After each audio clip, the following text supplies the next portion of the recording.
Great Britain. And as you can see, Canada's played won their first game. Britain has played 2. That's because we have 10 teams in the competition and 4 sheets, so 8 teams play at once. The draw is slightly staggered. And a Canada-Britain lineup in any discipline, always a tasty one. And I think we are in for a treat in this third session.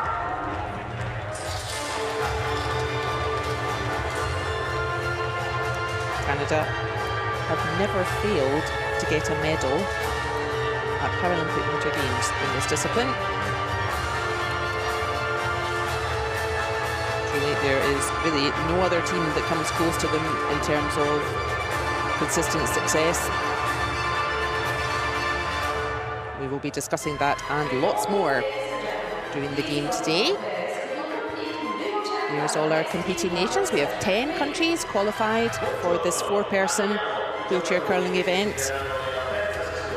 And there is your team. So it's actually going right to left. Lead thrower is Colinda Joseph. Second thrower, Ina Forrest. Third thrower, John Thurston. And fourth and skip is Mike Idison.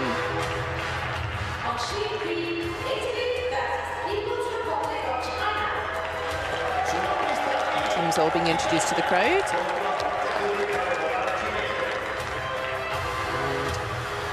And their opposition today, it will be the team from Great Britain. And going from left to right. Lead thrower is Karen Aspey. Second thrower, Austin McKenzie. Third thrower, Stuart Pimblett. Fourth and skip is Hugh Niblo. On sheet D, Canada versus the team there. That's their record so far. We've had a couple of extra ends already in the competition. That just shows you the strength and depth of the teams. Only 10 countries qualified.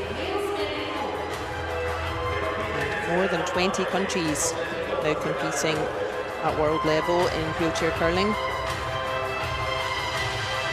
That's the standings, as we said. The draw slightly staggered.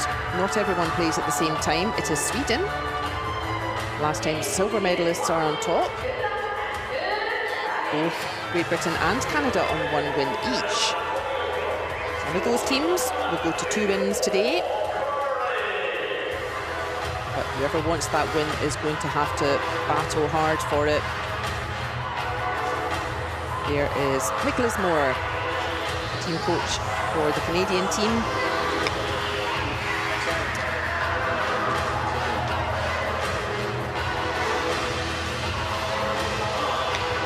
Interact with your coach now.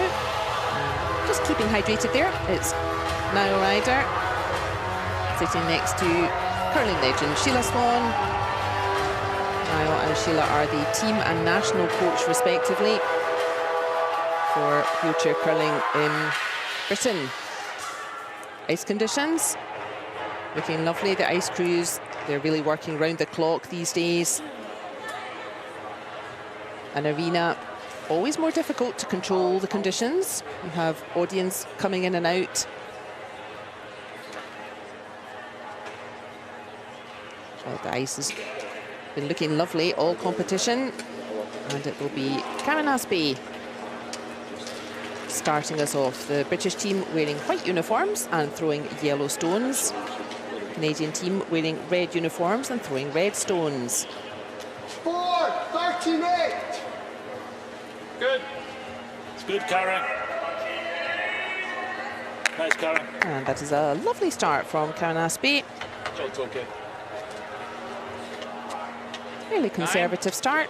Let's just put a stone in the house. Let's see what Canada does. Canada could do something similar, or Canada could try to remove it. And that will tell the British team what kind of mood Canada is in today. First throw of her game for Colinda Joseph.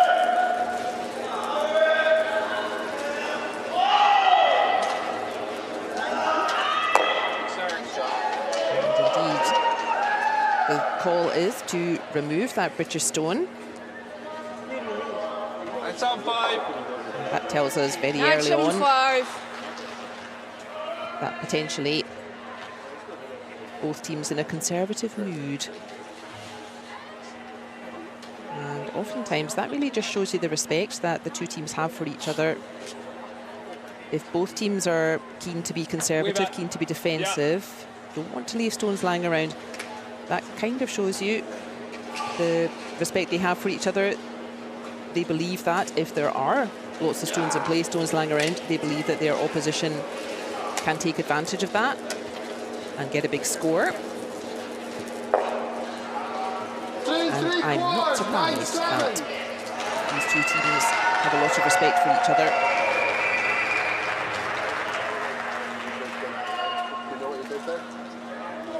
Canada and Great Britain I like 13.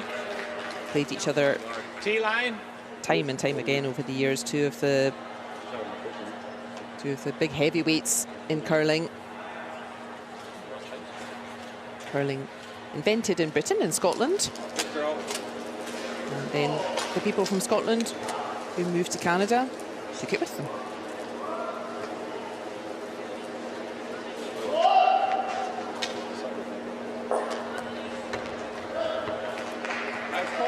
Early mistake from Britain. Ooh, lovely throw from Kalinda Joseph just to capitalise on that. You can see on the graphic at the bottom, the little hammer is next to the Canadian flag. That means it is Canada who have last stone in this first end. They'll bring down the hammer. How do we decide that? Well, both teams have a short practice before the game begins today. And at the conclusion of that practice, Austin, reset. two of the teammates throw a stone each. One throws the curl anti-clockwise, one throws the curl clockwise, and whichever team cumulatively is next to closest to the centre, they get last stone. That was Canada, and you just saw there the British skip through Niblo just putting in his hands in an X above his head. That means a technical timeout. That means there is something, maybe the stone handle is a bit wobbly, or it looks like he maybe has an issue with his chair, actually. That's potentially more difficult to fix. What that means is the thinking time that the players have there. You can see both teams have a little clock next to them on the scoreboard. But we stop the thinking time. Where's the spring? Is it on the ice? Is it on the ice? The technical timeout is if it's a non-curling related issue, let's say, or a non-game related issue. One that's frustrating for Austin McKenzie. We will pause the game until he gets that fixed. But yeah, just disturbs the rhythm a little bit.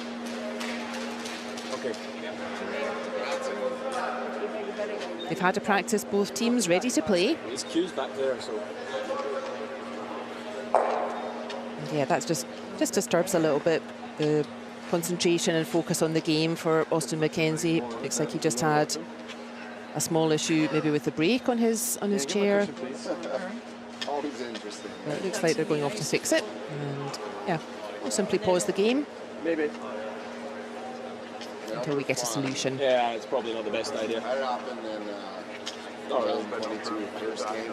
Canadian fans, they will feel very confident, and rightly so. Preference that you don't want to play in your own chair because it's expensive. Canada, they have won a medal at every edition of wheelchair curling since it was introduced in 2006.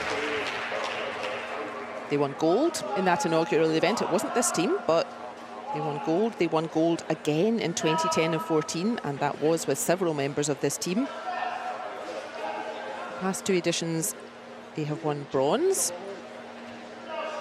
They have always made it to the podium. No, they're not there.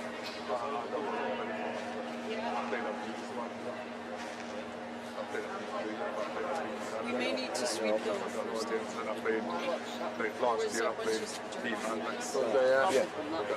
I think we're just going to double hold. Yeah. There's so much dirt at the village here, it's getting hot up in the breeze. I'm not fully sure what the solution is here, or the conclusion. Looks like Austin Mackenzie's back on the ice. That's good news. In an emergency, you could potentially borrow your teammate's chair, but you don't really want to have to be using someone else's chair. That would really feel a bit strange. Chuck, you're going to have to time and rotate, yeah? Sorry? You're going to have to time and rotate. Yeah. Yeah, because we're going to double hold.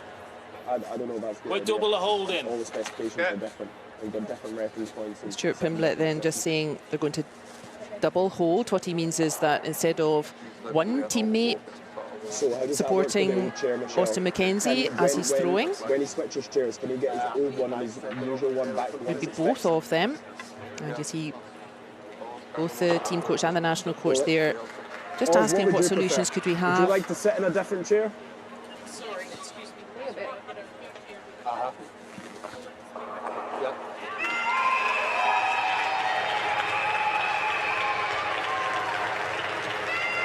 Both teams just keen to get on with the game here.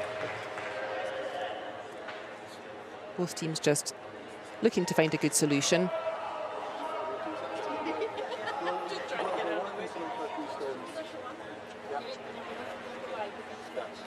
Go.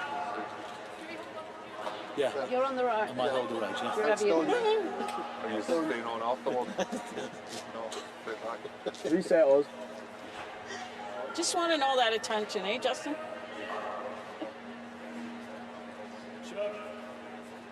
So the Canadians patiently waiting. Yeah, it really disrupts both teams. Neither team really wants any sort of issue with the chair or their equipment.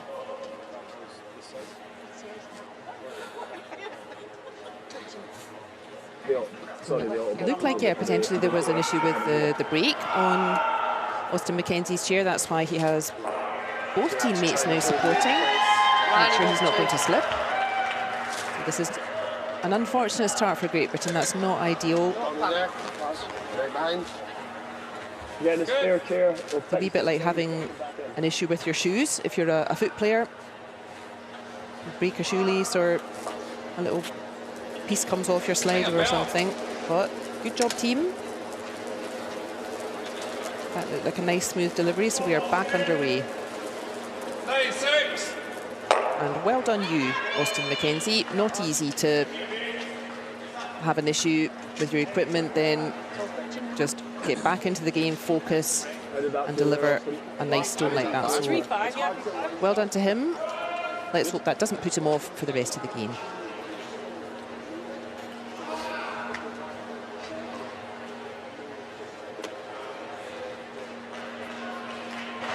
So, back in the swing of things. That lady on your screen, Ina Forrest, surely the most decorated hurler in the wheelchair game, and she must make a case for being one of the most decorated hurlers of all time. 4-0. 3-8. She has played in, this is her 5th Paralympic Winter Games. She has played in 7 World Championships. That's on 5. That's on 5. And she has won medals in all of them. 14. Yeah, 387. They've jammed in now. Yeah, just jump in and then I'll line up. As I said, truly, there's really no team in the competition that even comes close to No. the record of Tiny. this Canadian team. All good. Britain need to not be intimidated. They've got a positive start to their campaign as well.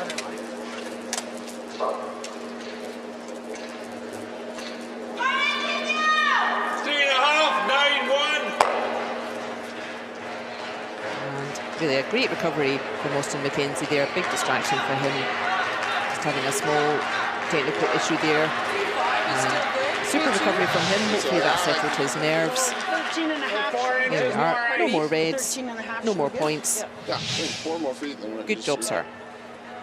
T-line.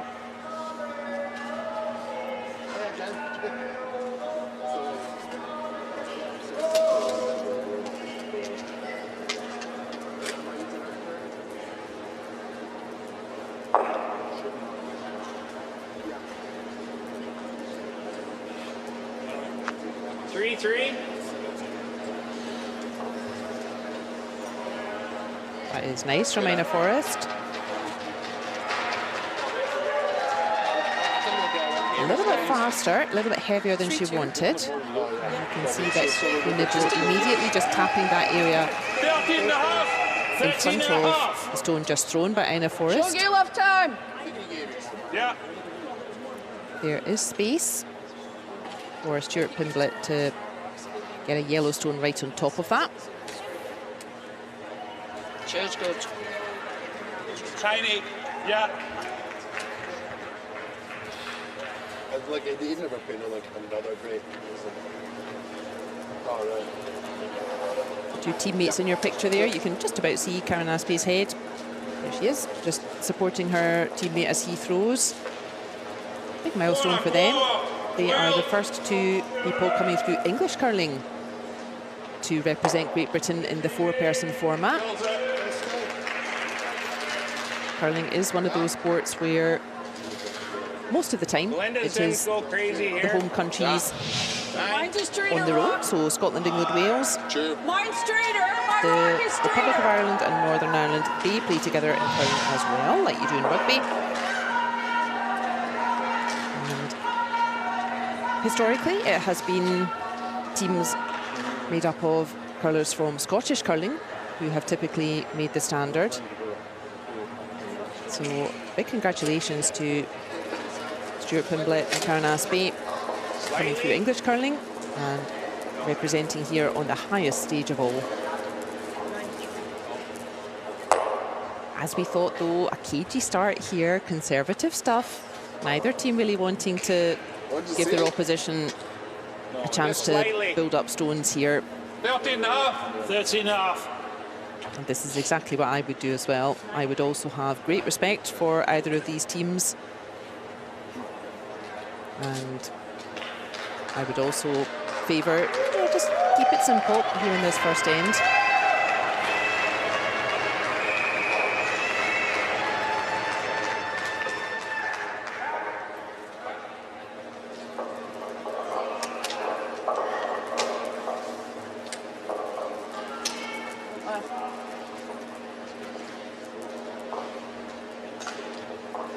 A bit of target practice for Stuart Pimblett.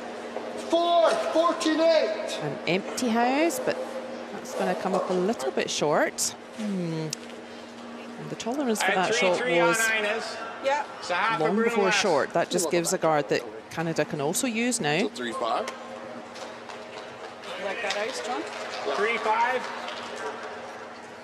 3-3. My out. My out too. Should curl a little more than irons.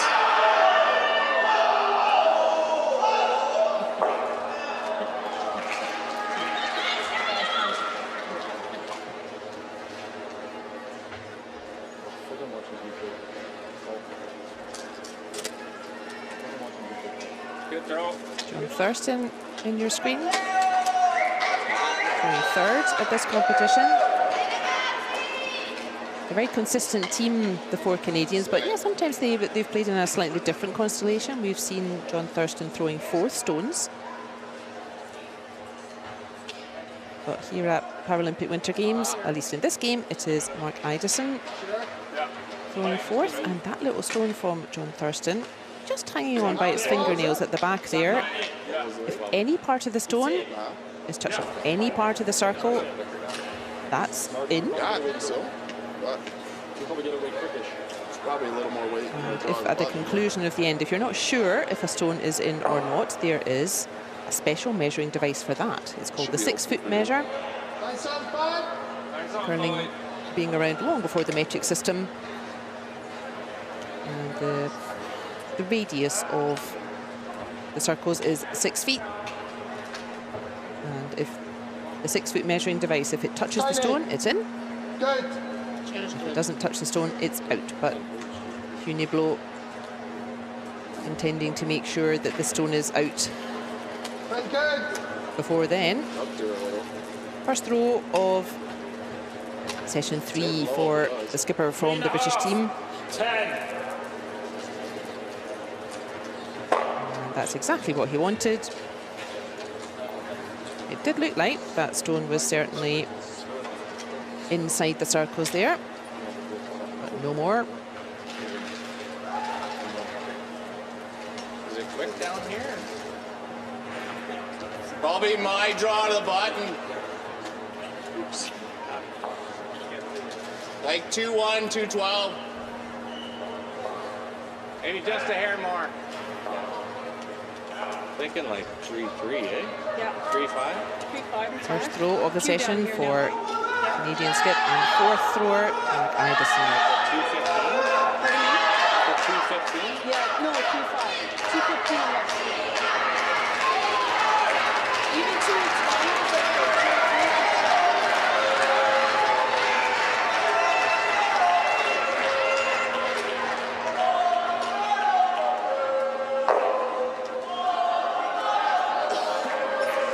Just a bit of target practice for the Canadians.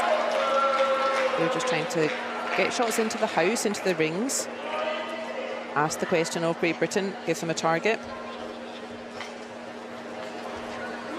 This is always nice to just have an opportunity to draw to an empty house. And just try to find that good weight. That's a lovely weight that Mark Idison has thrown.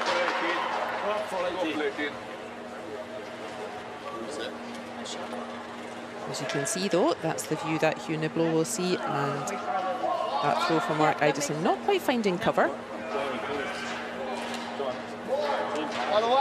can see it, to try to remove it.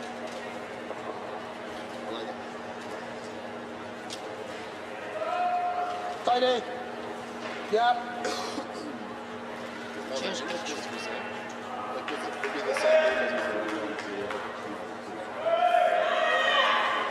Final throw of the first end for Hugh Niblo.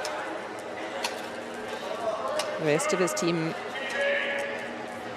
not so experienced as he is, but Hugh, a veteran of multiple World Championships and previous Paralympic Winter Games. The team will be looking to his experience in those. And now we have an interesting situation.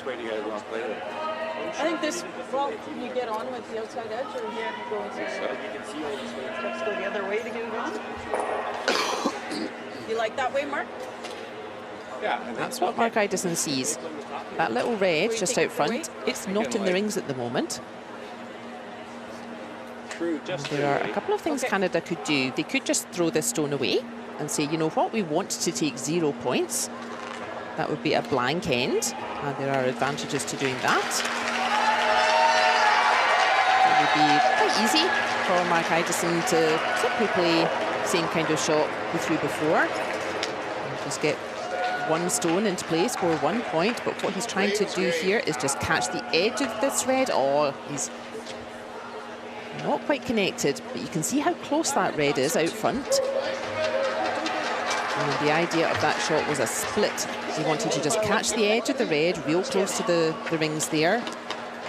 And he would just punch that red forward a little bit, rolling himself, and then he could get 2. That's not fun. I think you had to hit more. You had to hit like a third of a rock. Good effort from him. You had to hit it down. But interestingly, the blank is actually a better idea for Canada than scoring 1, and we'll come back to that. But after the first end, it is a blank end. It is Canada-Britain, 0 each.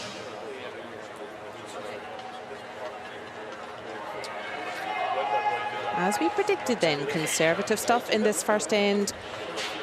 Canada just putting a couple shots in the house, Britain just removing them. Wise attempt at a split, try to get 2 stones out of 1 from Canada, but not quite finding that connection, and it will be a blank end.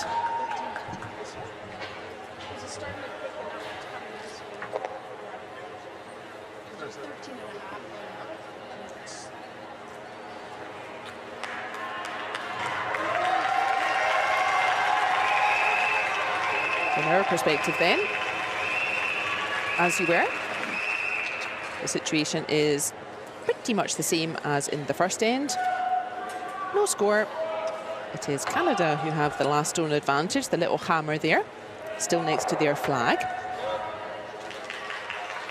And we saw Canada trying to split that front stone in to try to score 2 in the first end, and I said that actually a score of 0 was the next best. The options were scoring 2 with a perfect stone, scoring 1 quite easily with just landing 1 stone in the rings, or scoring 0 on purpose.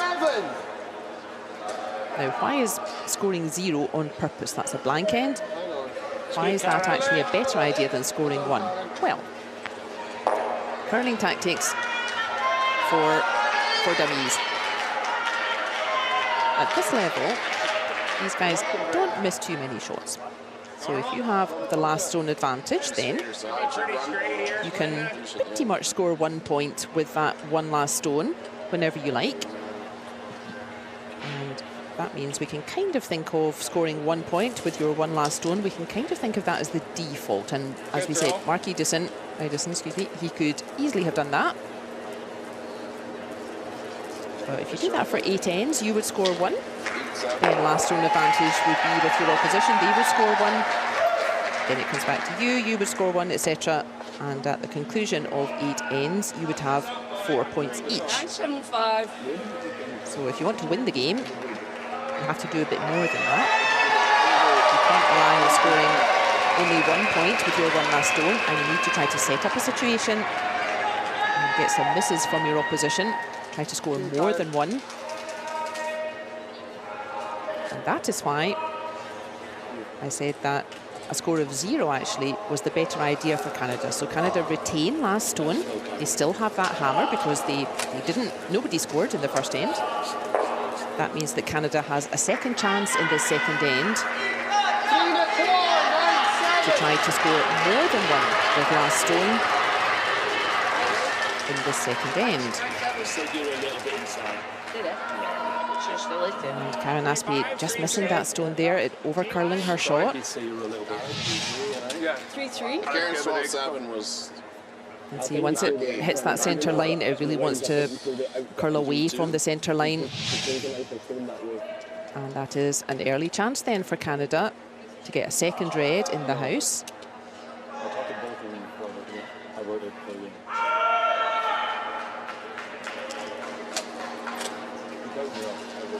Slightly.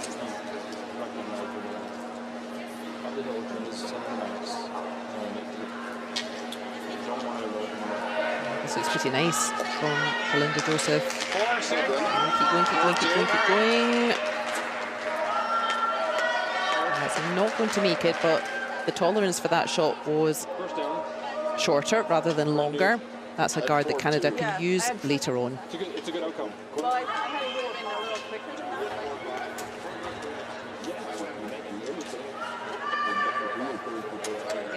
Austin McKenzie, though, just being asked to remove that stone that is currently in the rings. We say that stone is lying short. That means it's the closest to the centre, currently in scoring position.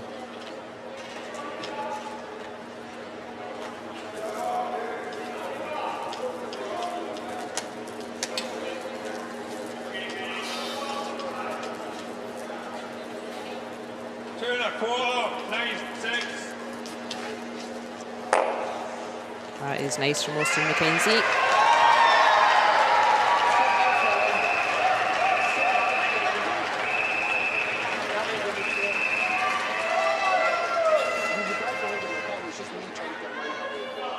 I think 3-5 is a good number, Ryan. Well, this is looking a bit familiar. We had a similarly conservative start in end 1. 1 or 2 stones out front, just 1 stone here and there in the rings.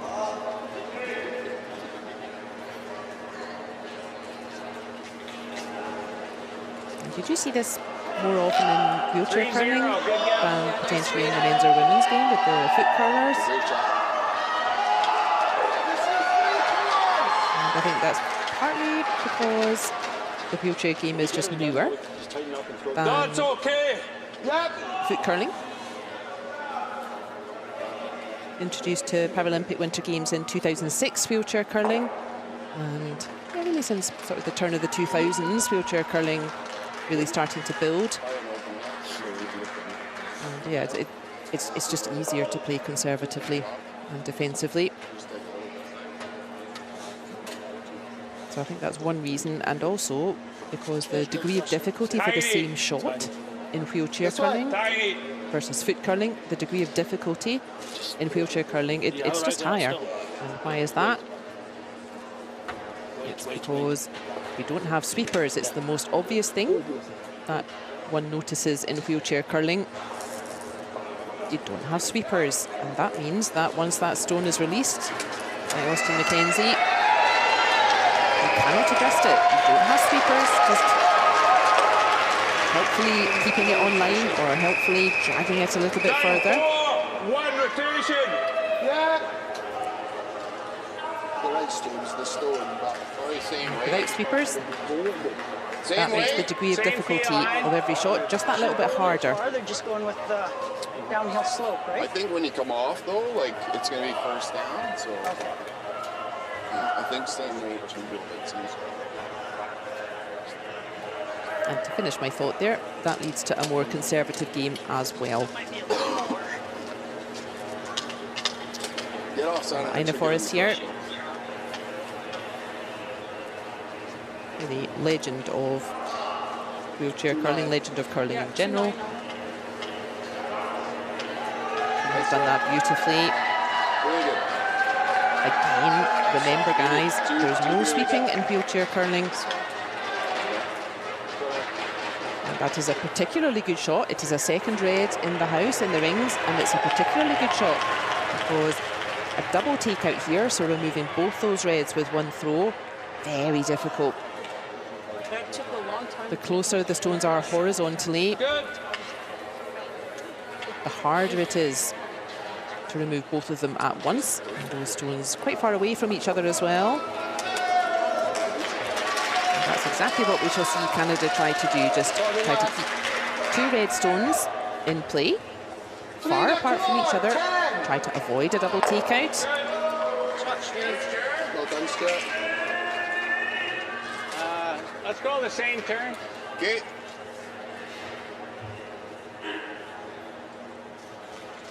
Normal. And this is 9. by far the simplest way to make 2 points. Yeah. That's why you'll sometimes hear this referred to as a junior 2. You put stones in the house, you wait for your opposition to miss, you put a second stone in, and you just exchange hits until you end up finally, hopefully, with 2 reds at the conclusion of the end. Good throw, John. This stone is really coming at pace. It needs to be accurate. It is. That's a good throw from John Thurston.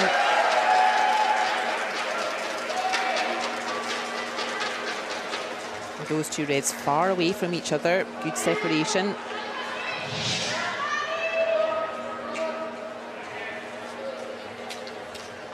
Really nice hit and stick there. Good separation on the reds. Still not easy. It's slightly easier than before. The angle is a bit kinder to remove both with one throw, but we would call this an across the house double. So this stone aiming for one side, and then it has to spin all the way across the centre line to the other side to get rid of both of them. 4, 9 minutes.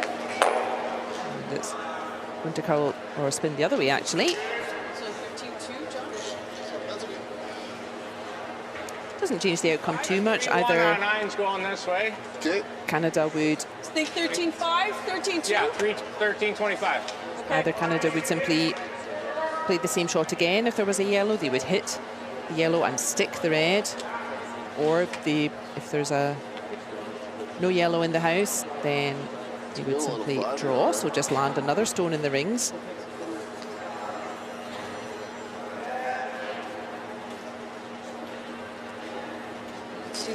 Good line, John. You can see A lot of the players, they have a temporary removable handle on their chair.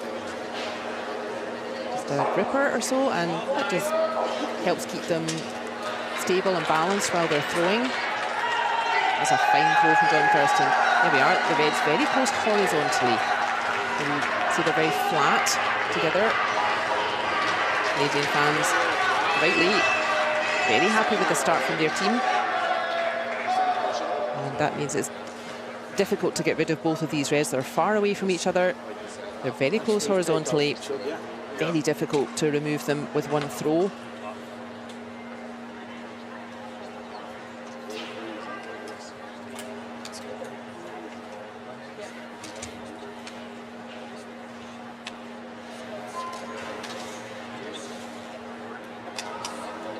But all of these guys, you can play with your day-to-day chair. You don't need any adjustment.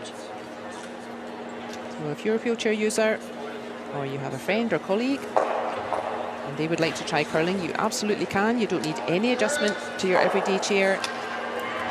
These guys have their own delivery stick, but the curling club, they also have delivery sticks you can use. So again, just the one for Hugh Niblo.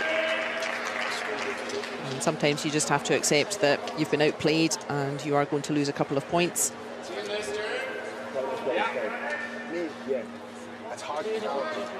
How's that, Broom? I think so. And yeah, if you or your friend are interested in going to the curling club, you don't even need to have a dedicated wheelchair curling club. There obviously are dedicated clubs and dedicated wheelchair competitions. But I know people who are the only wheelchair player at their club. And at the club level, everyone can play together. As we said, there is a difference at this level. The degree of difficulty of shots for wheelchair players, it's simply higher. But at the club, Center full. that difference doesn't really come into play very much, and Little it's down very road. normal that you have wheelchair players, non-wheelchair players playing for and against each other. Indeed, if I wasn't able to play a game for my club team, and I said that one of our colleagues who's a wheelchair player, if I said they were going to come and play the game for me, nobody would even remark on this. So it's truly a highly inclusive activity.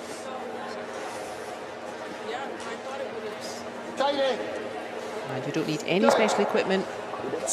Your day-to-day chair is fine. The club has everything else you'd need. Go ahead and call. So a let-off for Britain then. We saw the first throw from Mark Idison here in the second end, not connecting. 3 1/4, 10-5. And well done indeed to the British team. Just doing the simple things well, the British team thinking, okay, we may get a chance to neutralise this end, we may not. And finally, they did have a chance. And Hugh Niblo making no mistake, neutralising that Canadian attack very well. How's that? Good.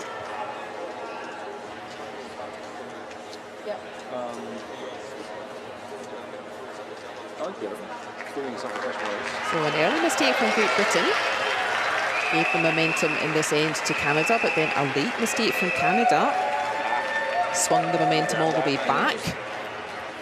And you can see 1-2 yellows. Again, not easy to make a double takeout here. Not easy to blank the end, score 0 on purpose.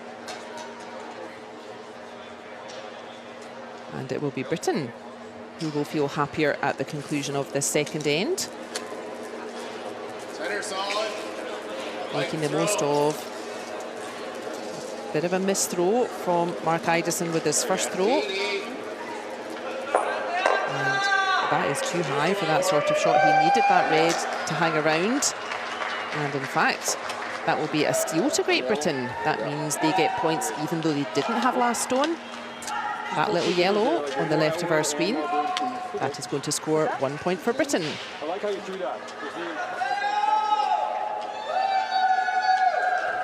Yeah, I really like that throw. Just keep throwing them like that. Well, We'll zoom the bird. it was looking like Canada all the way in that second end, but a late mistake. Britain making no mistake, and they steal 1 point. They lead Canada 1-0. Yeah. Just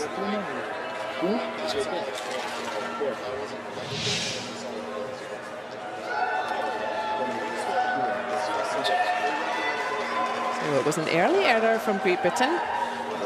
Allowed 2 Canadian stones to be hanging around for much of the end. But yeah, Mark Idison having an end to forget there, and that was 1-0 to Britain.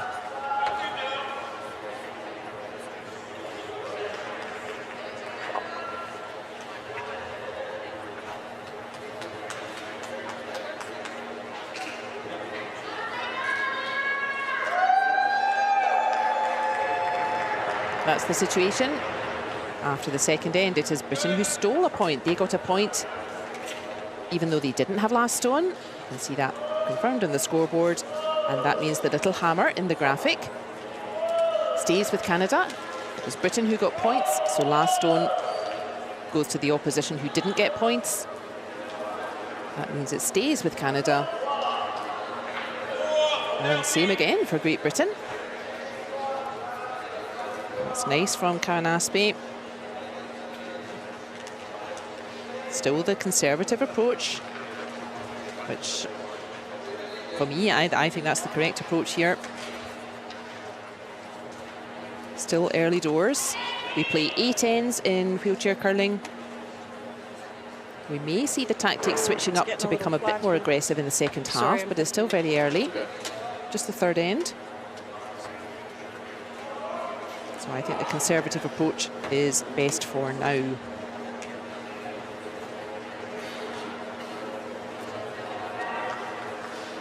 So does Canada, by the look of it.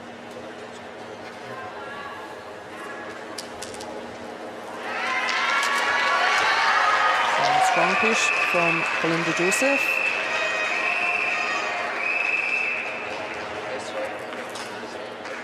And use that yellow and sticks the edge herself. Very nice. And that is another reason that the degree of difficulty for shots in wheelchair curling is simply higher than the degree of difficulty for the same shot for a foot curler. You could see Belinda Joseph there giving that a nice strong push, but all of that power has to come from upper body strength only in the wheelchair game. And for foot players, I'm a foot player, and I'm not a wheelchair user.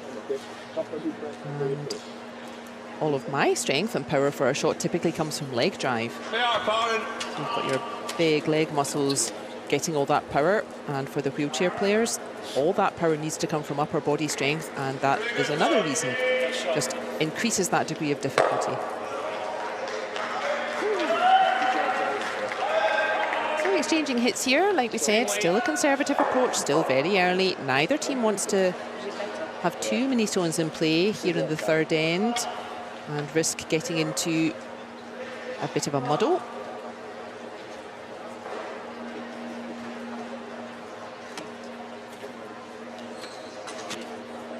Bit of a one for the purists. This is not so entertaining for the audience. Oh, got on you. Centered it slightly in. You didn't like that one, Kalinda. All right. Well, we've seen this before. As soon as the stone hits that centre line, it really takes off on the curl. And yeah, she knew as soon as she'd thrown that Kalinda Joseph that it wasn't quite accurate.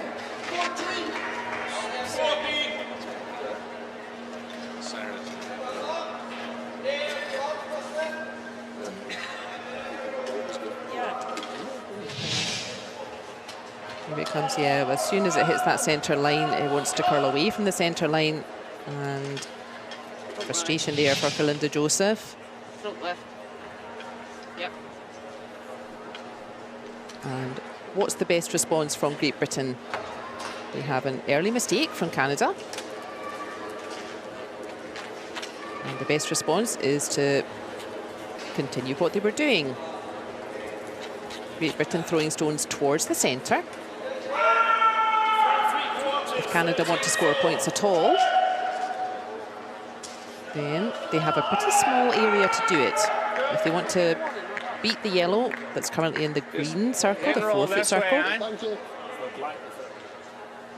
then that path is starting to get blocked, and not so easy for Canada to get to the centre ahead of that yellow, and that's exactly why Great Britain are doing it. They do want to block Canada.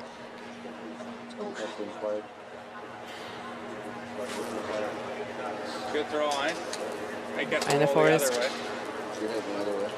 still being asked to just remove stones. This is still the right strategy for Canada. That's a nice throw from her. And if that red hangs around, it's going to be particularly nice. It does. That's a great throw from our 5-time Paralympian Ina Forrest.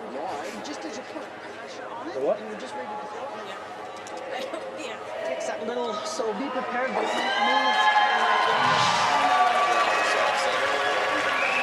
Very nice throw from Ina, removing the yellow and her own red rolling to the side. No, that's not Good result for her.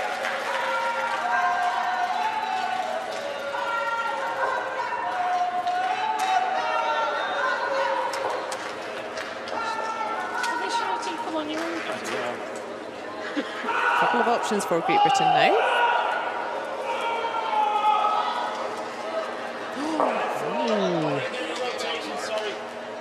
That was the correct choice. You can see what they were trying to do. They just wanted to remove that red, just thrown by Ina Forrest.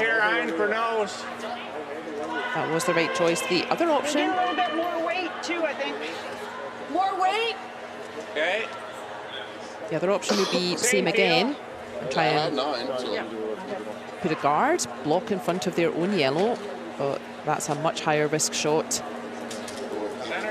But as it turns out, Canada did get a mistake from Britain, and now we see similar kind of situation as we saw in the second end, but with a similar result. She didn't want to roll out there because now there's only one stone, and Stuart Pimblett will have a chance to clear that again. Yeah, I think Canada they're throwing a bit too much weight at this for my taste. They may be doing that because of the curl. As we know, they don't have sweepers in wheelchair curling. Once that stone's on its way, you cannot influence it like the sweepers can, and that could be why they're throwing these stones quite heavy, quite hard. But they're making life a little bit difficult for themselves in terms of hanging around. The faster the stone's going, 3 quarters, 9-9. the more likely it is to spin out like this one. Well done, Stu.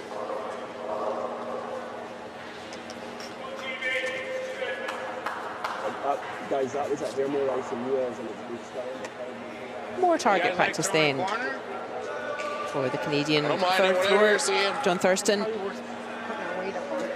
What?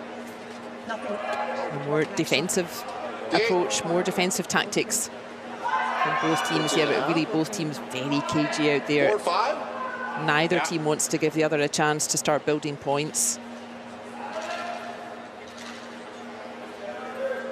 That's fairly expected or fairly acceptable in the first half of the game. At some point, though, someone is going to have to take the aggressive decision.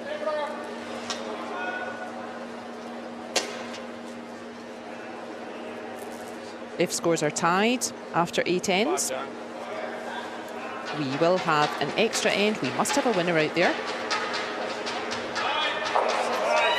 In some curling competitions at this round robin stage, so all 10 teams will play everyone else. 9 games per team in the round robin. And in some competitions, you can end a game with scores level. You just get a draw.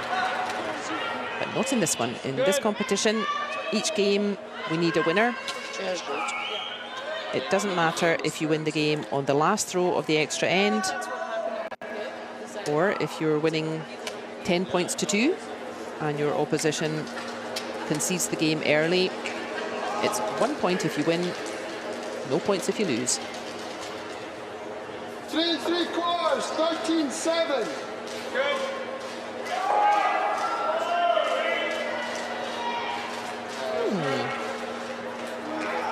Why did Britain do that? There is a guard stone out front. It's a red stone, but it's still a guard. Fine. Britain could have tried to throw a stone to the left of our screen, try to hide in behind that red instead. Why did they not do that? Well, it's because of the respect they have for this Canadian team.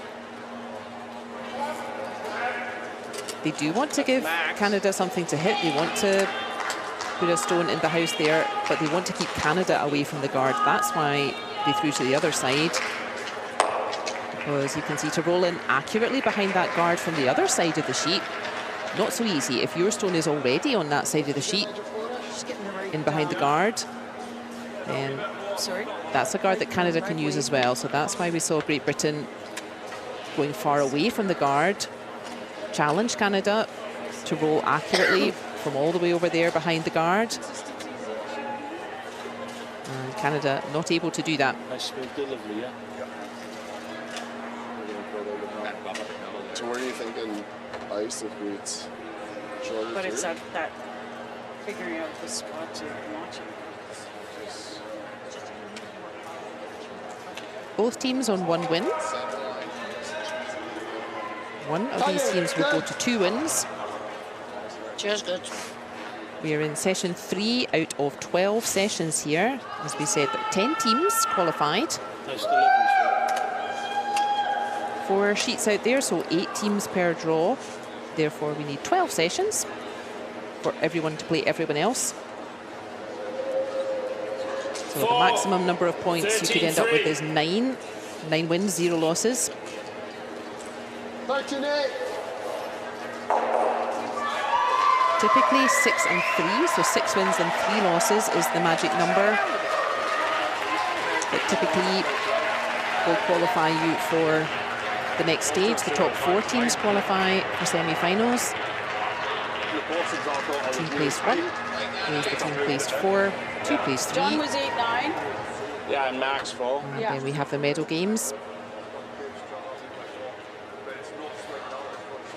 7 wins. I have never seen a team fail to qualify with 7 wins out of 9.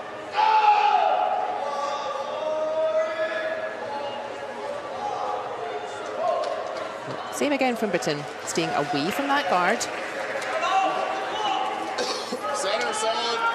The other option for Britain would be simply to remove that guard. That is the most defensive shot they could play.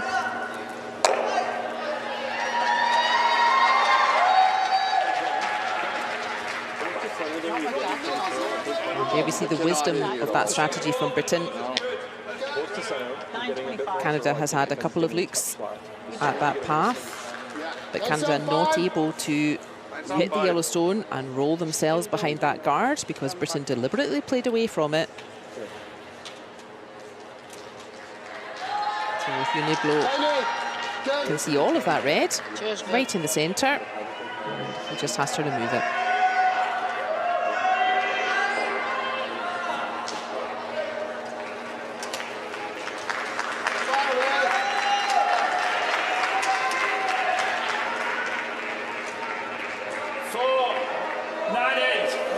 Everyone sounds happy with that. That's a lovely throw from him.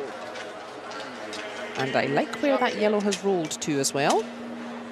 You like it? Just changing the angles a bit, changing the path that Mark Idison will have to throw. It's slightly more difficult to hit a stone on the wings than right in the centre. Scoring? Same ice. You guys like taking one here? Pardon me? You like taking one here? It's okay if you do, I think.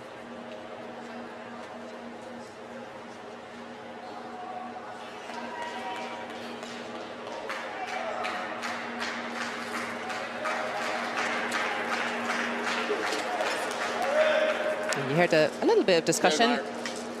Do we want to blank this end, so deliberately make 0 points, or we can also make 1 point, and I think that's what's going to happen. Yeah, I don't mind that either, actually. We are approaching the stage in the game where we're going to have to get on with this now. We can't be uber defensive for 8 ends. That will be a point to Canada. Hit and roll right to the centre. 1 red.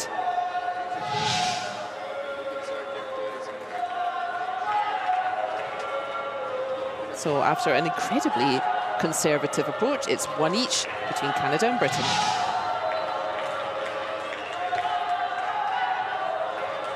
Similar style to the second end then.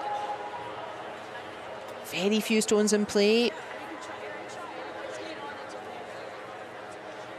And a solid hit and roll to score 1 for Canada, bringing the score level, 1 each.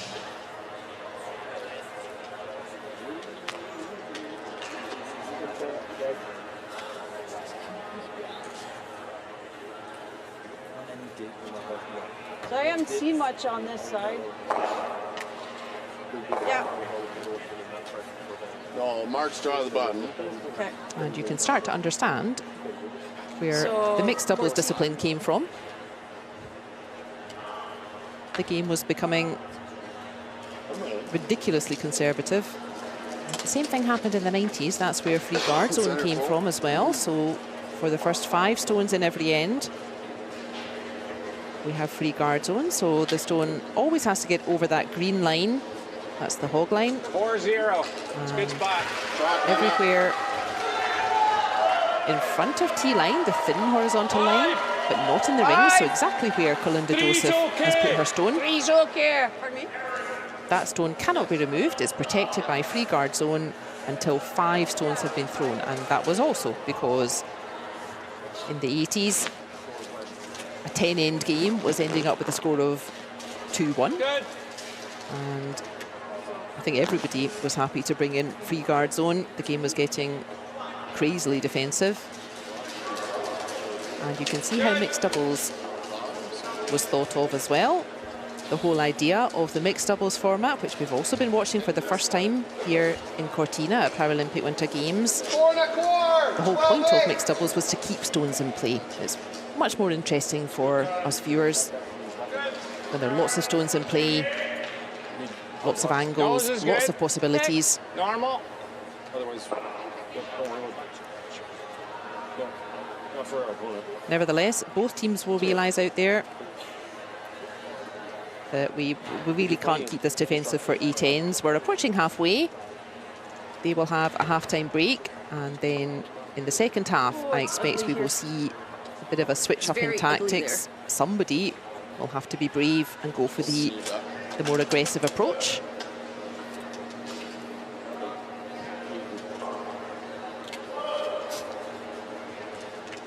But neither team willing to be the brave one yet. Neither team keen on being more aggressive at this point.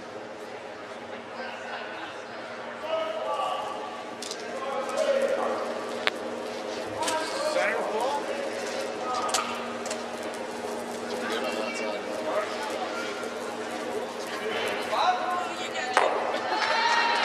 That's fine from Kalinda Joseph.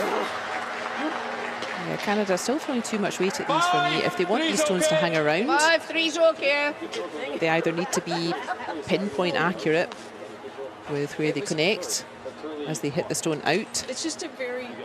or I think they need to reduce the weight a bit. They may be throwing high weight because the ice is very curly. So the faster the stone is traveling, Good.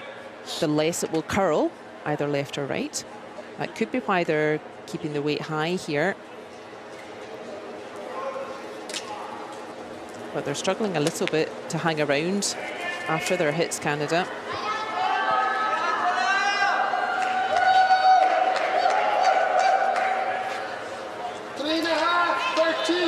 Nice, Karen. And Karen Aspey, she's really found her tee weight. Look at that, it's even touching that tee line. That is the halfway point through the rings. And Karen Aspey having a very successful That's more game, broom than Kalinda. finding that tee Your weight. intern, same broom as Kalinda. Okay.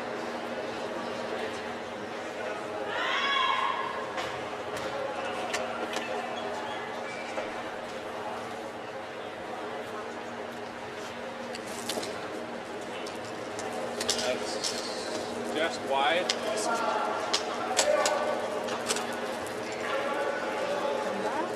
Yeah, it's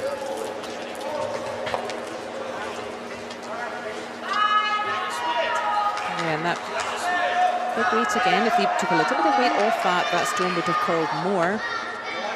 What about there? Give it a chance to curl onto the target. They've got weight coming.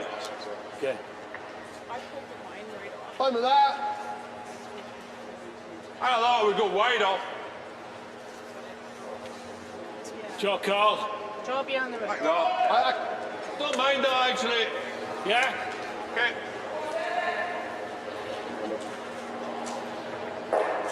We heard a short discussion there in the British team. 13 and a half. How should we respond to a mistake from Canada? And again, various options here on the scale of highly defensive to more aggressive. Both teams okay. Highly defensive would be to remove that red stone out front. I might do that, but I am from the 1980s. And a kind of middle ground here is to put another yellow into play. But as we saw in the previous end, 13-8. we're going away from that Canadian guard. We don't really want to give Canada a chance to bring that guard into play. And that is a good throw from Austin McKenzie, asking the question of Canada. I like the same turn. I'm just going to pull it off. You gonna throw it the same like Max? Okay? I might.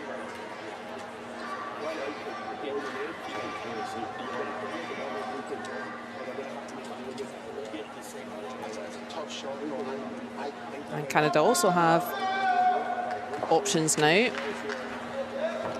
They could continue with removing yellow stones.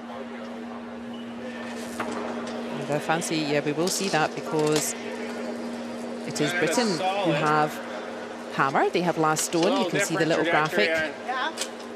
in this fourth end. And so it's now slightly more important for Canada to play the defensive stuff.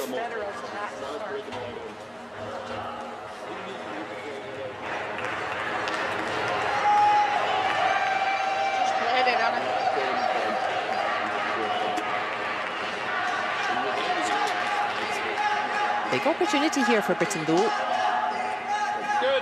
to switch up the tactics a bit in this game. They have last stone advantage. An early mistake for Canada, from Canada. And if Britain can just keep doing this, they just keep getting a second yellow into play.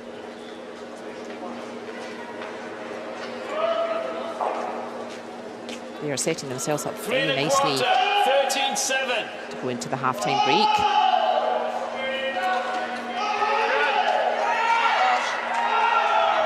And that is the most difficult shot in curling, is same again, please. Exactly the same weight, exactly the same line. I'll tell you what. And Austin McKenzie has done that Do beautifully. you want to go in out? A little straighter. Just straighter this way. I like this turn. Okay. 9. Yeah. 875. Isn't it?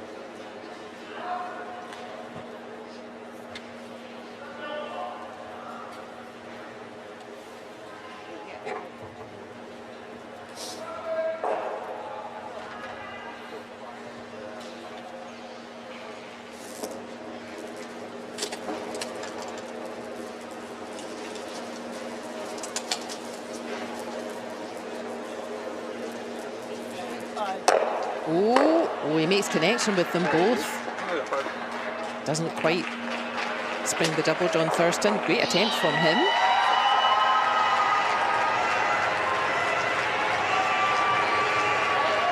Canada always have a lot of fans in the stadium and online. Don't mind that. Canadian team's always well supported. 13 and a half. 13 and a half. And I like to see this from Britain, actually.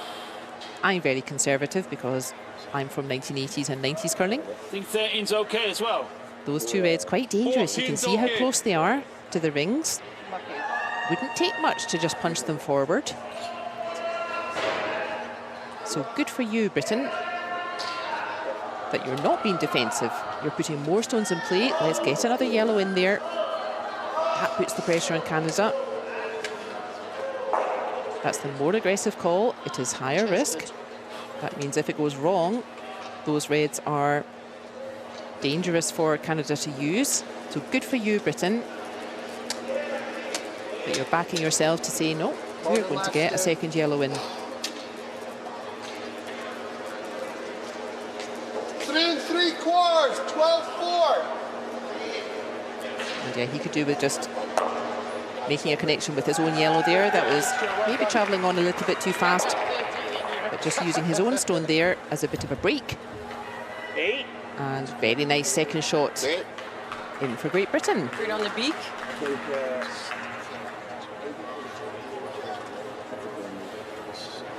Oh, this is always so satisfying. If you have last stone and your opposition has to hit guards, then you know you're doing it right. Yeah, coaching bench from Britain looking very satisfied with this fourth end, rightly so.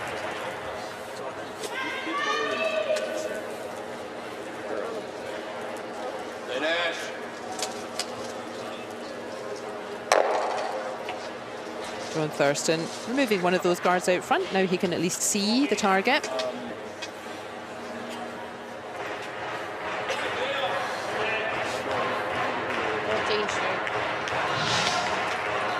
There he goes. Perfect would be if he caught one of those yellows on the way through, but important, he made a space. 14's okay.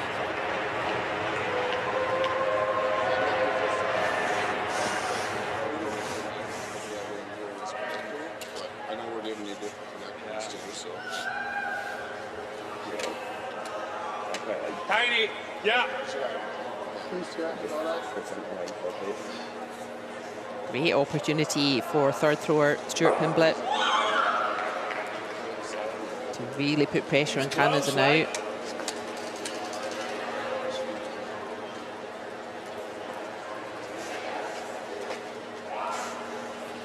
Four and a quarter, 13-6. Good. This is very nice again. That is a wonderful throw from him. He is happy if that stone stops just a little bit before the other two yellows. As we've said, the closer the stones are together, the easier it is to remove them in one throw. So he's happy, yeah. Big smile from him in the background there. He is happy to keep that stone just in front of the other two yellows. 3/4 low. Yeah. You like that ice? Yeah. Doesn't that look nice if you're a British fan? 875. Yeah.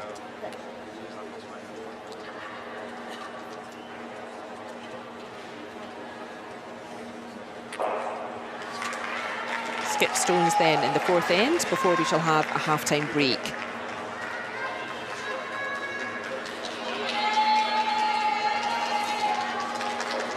Center.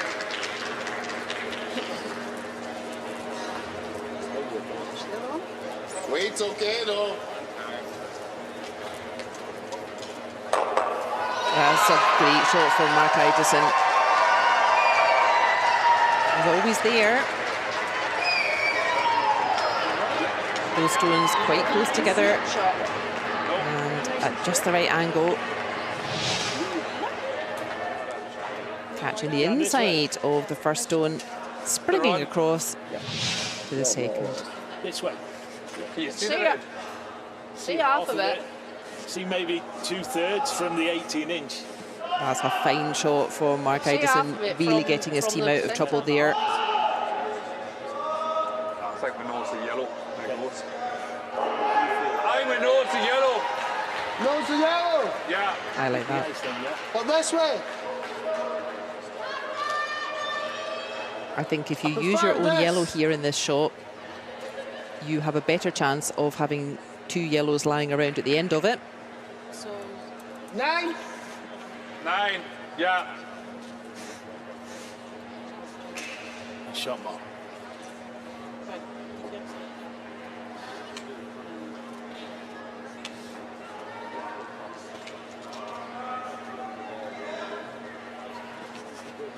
Need to let one. Two's good. Deep breath, Uniblo. Oh, sorry, I slipped. Oh, that's a pity. He says he slipped. And that's stone coming off the line. Oh, he nearly got a cheeky bonus there. So he had the right weight, but you heard Uniblo saying, yeah, just slipped a little bit in his delivery.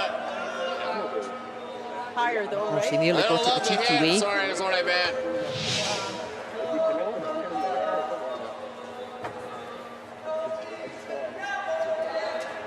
Like that? The other option is we hit the open. The open yellow one? You should absolutely hit the open What do yellow you camera. like? That's probably a simple one. That's one. I mean, it's in. Hit the open one, but if you're feeling draw weight, I really like this. Okay. I like that. You just have to be on high side. Yeah. Yeah, You can be down I'm to good. the yellow as long as you stay that side of it too. Yeah, stay high side. Edge of 12? Yeah, I would be doing something about that yellow. It's too dangerous to leave it lying around. Yeah, I like 4.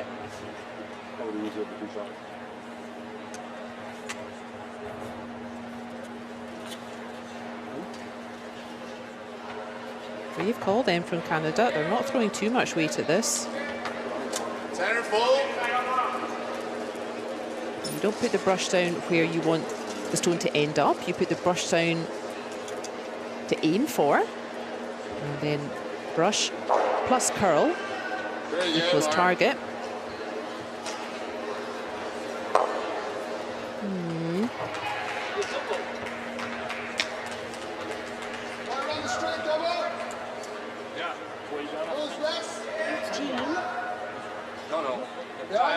Yeah, for once I would have liked to see more weight from Canada at that stone. 9. Nice and smooth. And Hugh Nibble then, Set that shoulder. you can see both of those reds. He does have a chance to remove them both with one stone. Double takeout. What a boost that would be for his team. A lot back. Too much. Tiny. Yeah. You go. Good.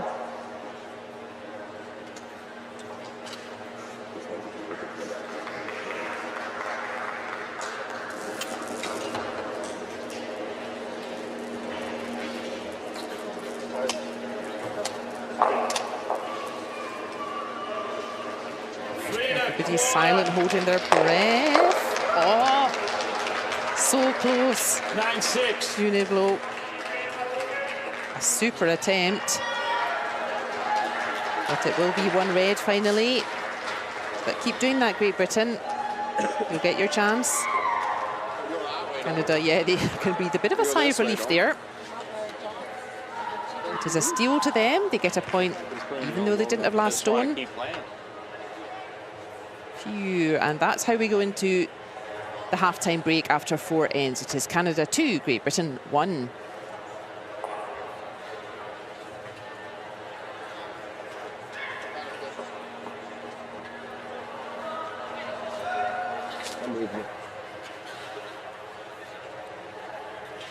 Time for the fans to go and get a drink. Stretch their legs a bit.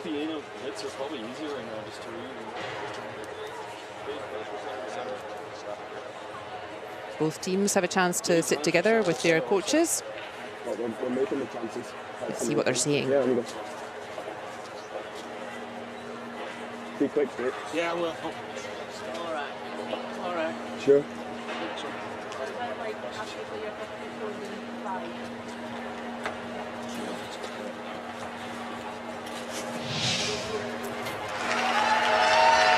The story of the first half then.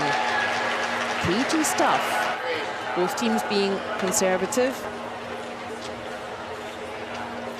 A couple of chances to play the more aggressive tactic.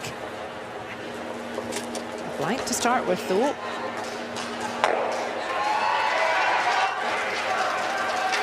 Yeah, some nice takeouts, some nice offensive work from both teams. Neither team willing to make the aggressive call yet. That shows the kind of respect they have for each other. Bit of a mistake from Canada to give a steal, give 1 point to Britain.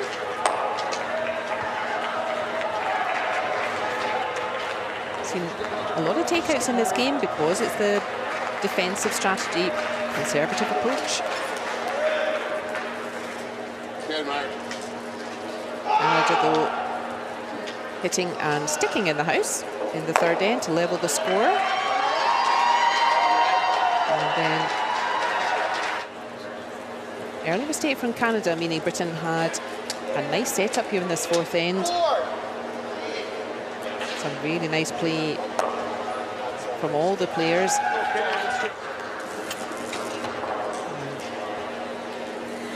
And really good effort from Blow. Remember, again, he doesn't have sweepers to try to help there.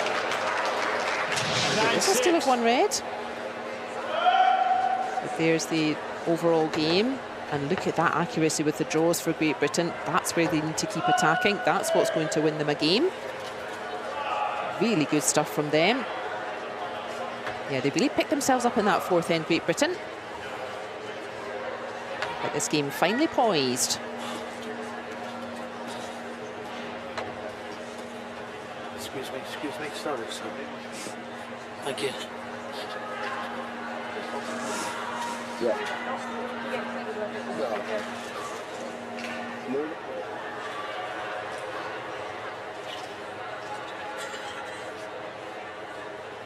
Great to see all the fans enjoying this wonderful stadium.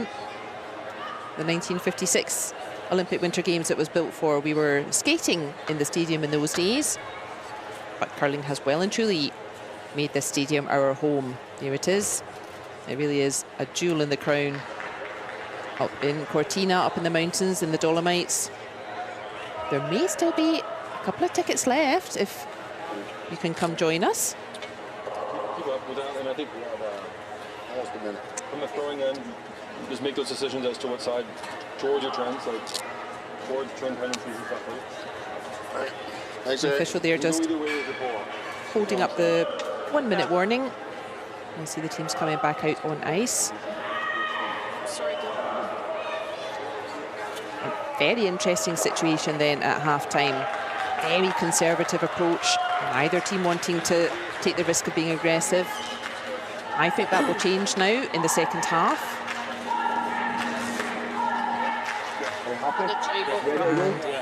It was Britain starting to make the move in that direction. And if they keep doing that, they will get chances to score points here. But really, either team could certainly get the win here. Both teams playing really nice stuff out there.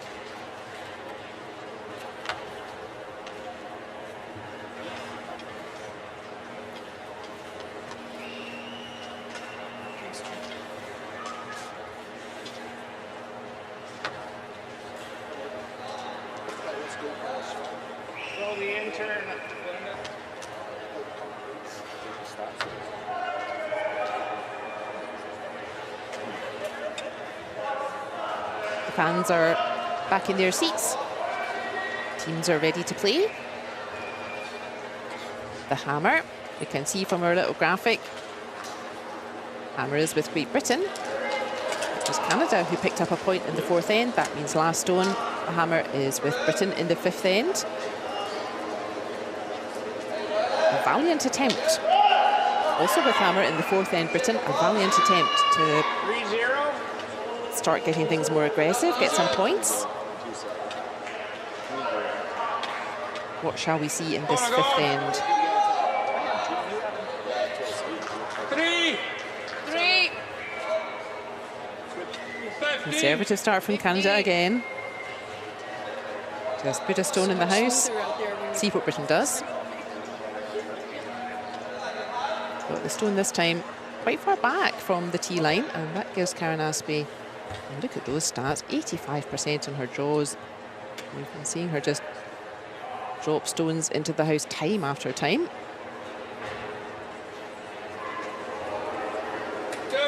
Lovely smooth action.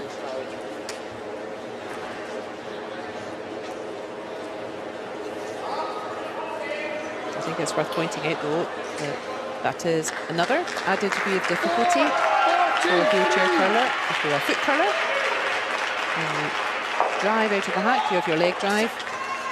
And yeah, I've got just about 3 or 4 seconds to adjust things. If I've kicked out too hard, I can slow it down a bit, or if I haven't kicked out hard enough, Top 4. I could give it a bit of a push. But you can't adjust your delivery if you're in a wheelchair game. It's that one smooth release of the stone, that's it. You don't have a chance to adjust, and that also increases the degree of difficulty for these players.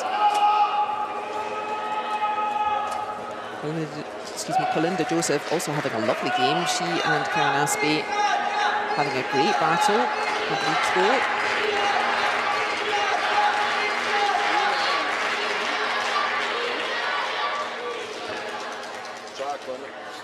Oh, that is just creeping in to the front there. Biter, yeah. It is a biter. That means Like talk 14. about the stone just biting the rings. 975. 975. And because that stone is touching the rings just a little bit, that means it's not protected by free guard zone. And that means that Karen Aspey, she can try to remove it. Tiny. Yeah.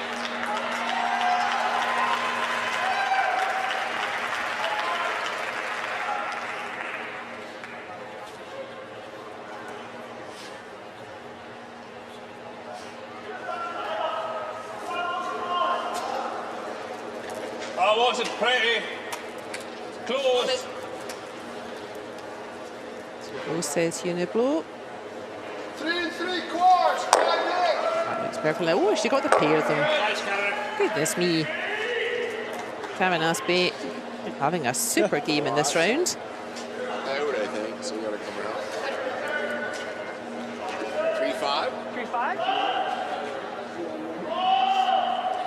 Ina Forrest then, she is about to throw stone number 5, so free guard zone is still active. Sorry. Canada not allowed to remove yellow guards yet.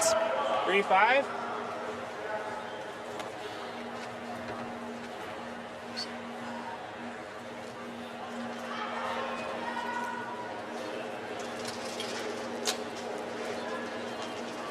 And the free guard zone, again, it just prevents teams getting too defensive. So removing stones is a defensive strategy. Free guard zone says, no, you're not allowed to remove guards. Both of those yellows still protected by free guard zone. On this shot by Ina Forrest. In the old days, you would surely have seen the Canadians just remove at least that stone in the centre, the one just indicated by Hugh Niblo. We used to have 4 rock free guard zone. 12. And that was becoming too defensive. Now we have 5 rock free guard zone, so Ina Forrest not allowed to remove either of those yellows and just popping a stone in behind one. So as we thought, already in this 5th end in the second half, already a much more aggressive setup. Front left. Yeah. And look at those stats for Austin McKenzie as well. This is really where Britain needs to keep attacking. It's those draw shots, it's that accuracy that they need to rely on to win them this game. Austin McKenzie saying he thought this was running light. I think it's okay. It's overcurled a little bit, but yeah, that's fine too. The way it was absolutely perfect. That is a lovely throw from him.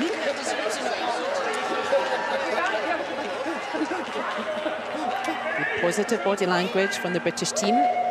Same weight, Mark. Like 2 feet less. Top button bullseye here. As we said, the weight was perfect. The stone just over curling, but Be gets to down the same 2, result. it's ideal, but a foot short of it's fine.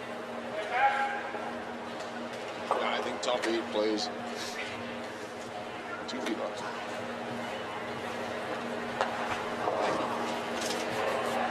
Good line, huh?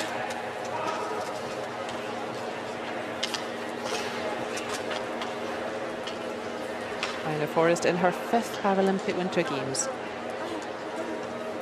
Can't be too many Paralympians who have been to 5 editions, and showing us exactly why. That is a super shot. The Canadian fans really appreciating that one. Well, isn't this a bit of a switch in tactics compared to the first half of the game? Just as we thought. We have 8 ends. The score is 2-1, so there are 4 ends left. There are 4 last shot advantages. So we need to see the team start trying to use that last stone advantage, try to get a couple of points on the board.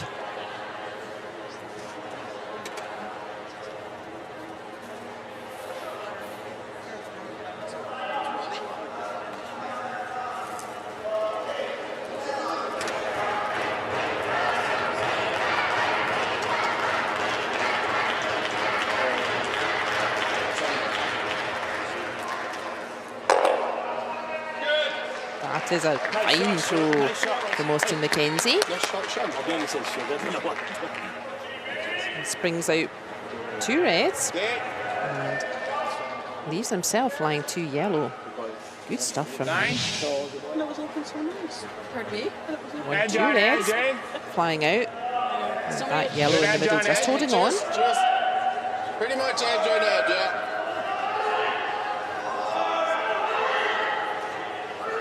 A little bit of danger then building for Canada.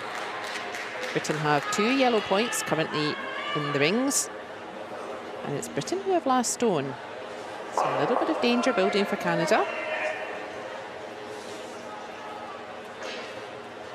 How will they neutralise it? Remember, there's 2 ways of neutralising an attack. You can either remove the stones, that's the defensive idea. No stones equals no points. And that's what we're seeing here.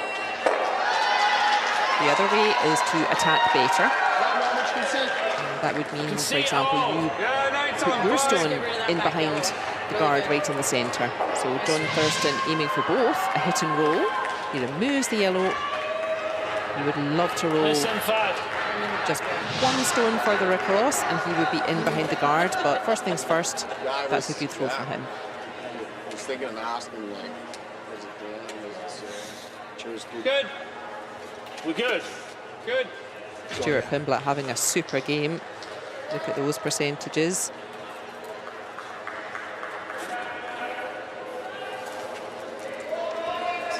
There are plenty of foot players who have their sweepers to help.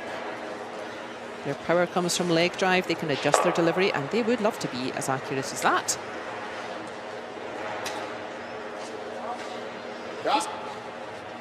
Overcurls a bit there, Stuart Pimblett stone. He's removed that centre yellow, and that's not too bad.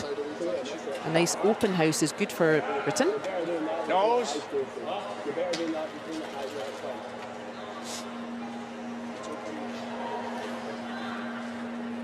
But that does mean that Canada have the opportunity to remove the remaining British stone in the rings. And then let's see what Britain will do.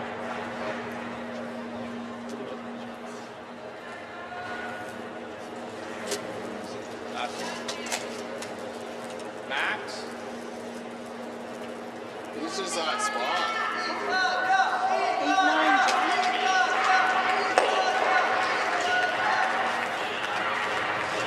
Again, Canada throwing quite a high weight at that.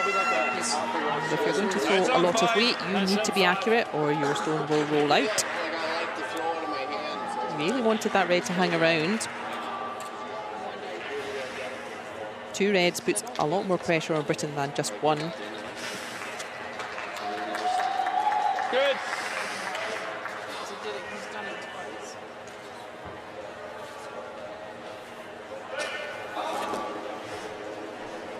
Foul line.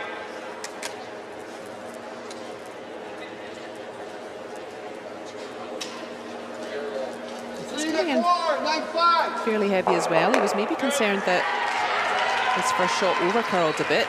And maybe throwing that one a bit harder. The faster the stone's travelling, the less it will curl on the vertical. That's a nice solid throw from Stuart Pimblett.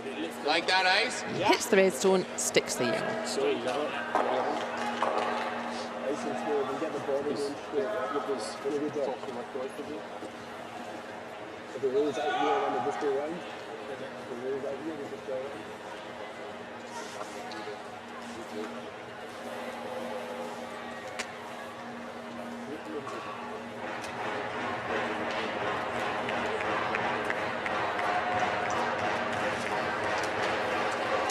Center solid.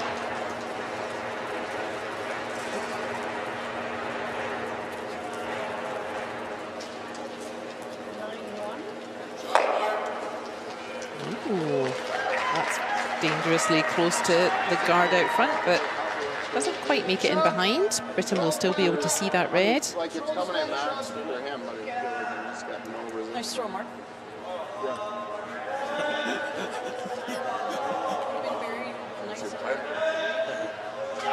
I said in the first half that if you have last stone, typically at this level, you won't get too many misses from your opposition at this level. So typically, with your one last stone, you can score 1 point with that one last stone, kind of whenever you want. But if you only do that, you will end up with a score of 4 each after 8 ends. Good. Therefore, at some point, you need to mix it up a bit.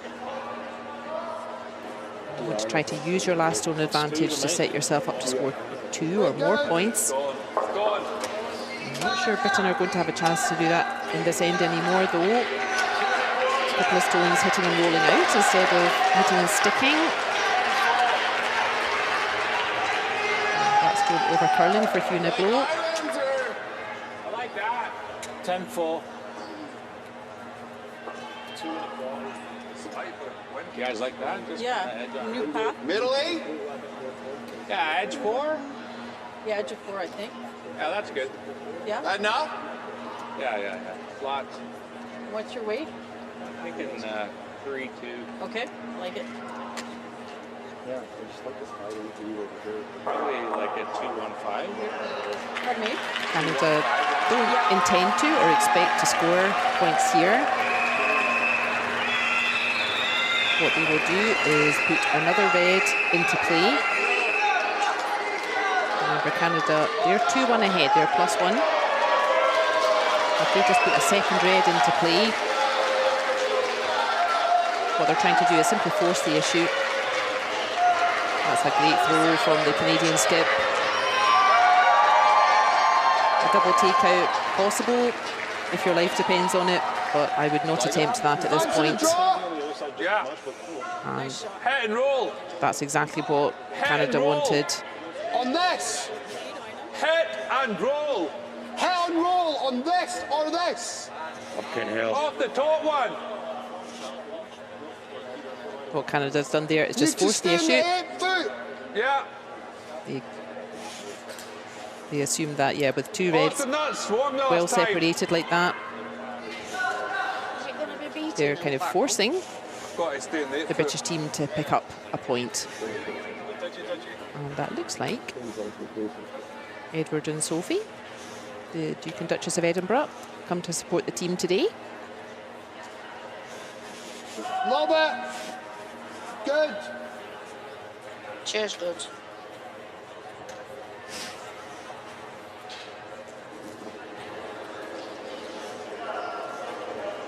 Good. Mr. Mackenzie saying he likes this one, looks good to him. 3, 9, 6. Oh, he has got both of them. That was not easy at all. He didn't need to, but lovely throw from Hugh Niblo. That will give him confidence. Very nice.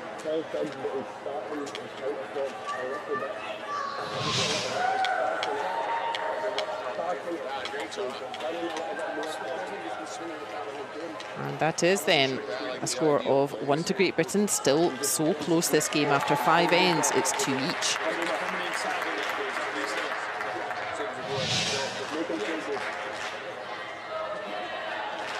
We definitely saw a bit of a switch in tactics in this 5th end. More stones in play from both teams. Some nice throwing, some nice draws, getting stones in the house, in the rings, trying to set up some points. But finally, it was Canada, we call that forcing Britain to take a point. Very difficult for Britain to remove both reds and blank the end, get 0 on purpose. So with 3 ends to play then, still anybody's game here in this intriguing match-up in session 3. It's Canada 2, Great Britain 2. He's like 2, I think, isn't he? 5. 5.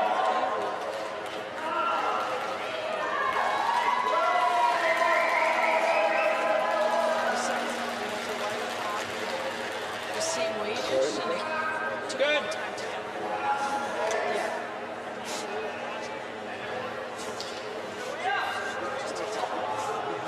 Importantly though, here in the 6th end, that little hammer in the graphic, that's now with Canada, and that's why Canada will be pleased with the outcome in that 5th end. They kind of, you say, they forced Britain to take 1 point, knowing that they get the hammer back again for the loss of only 1 point. And we said that it's 1 point with your 1 last stone. It's kind of like a default. 3-0, 3-2. At some point, you have to make more than 1 point to win the game. Look at that. Nobody has scored more than 1 point. So It looks like 3-2? Yep. a binary code at the moment.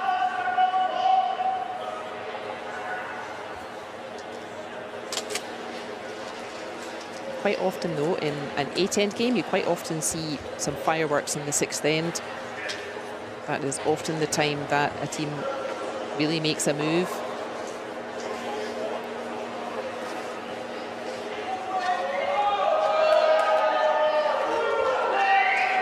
Is that going to hang on? Ooh, it's not. Shoot.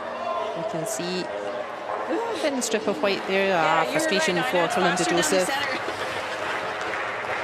Just wanted that red to hang around. Fine throw from Karen Aspey. 13 now. And she's now given herself a super chance to take advantage of that. Her first throw protected by free guard zone.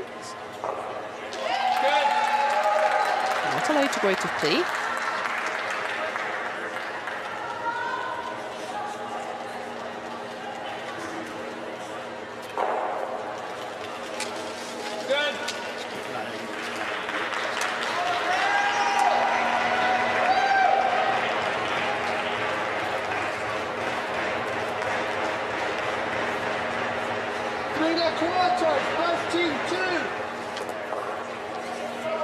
That is fine work from Karen Aspey. Her first throw there at the top of our screen, protected by free guard zone. Her second throw, wrapping it right round the back.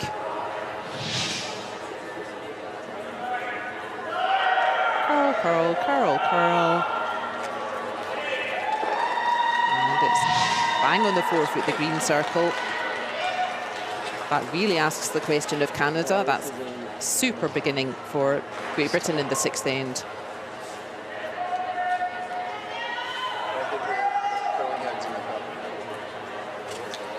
That's okay. Thanks, John.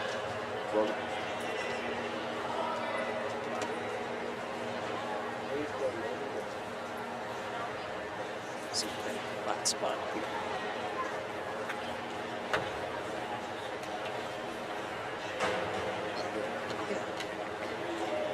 Kalinda Joseph and Karen Aspey at lead. I think a super battle between the two of them.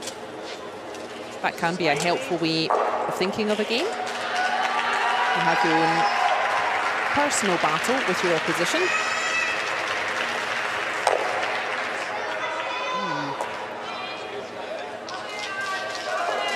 Oh, that ended up nicely there. That was the stone that we said was protected by free guard zone. If that yellow had somehow gone out of play, we would have seen it replaced. So you can move it around, but you can't move it out of play. And there, it's ended up just underneath Hugh Niblo's brush there. A nothing wrong with that. Yeah, I wasn't quite getting out. It was a river. That wasn't setting. A river. I could go to river. I could go to river. Good. Good.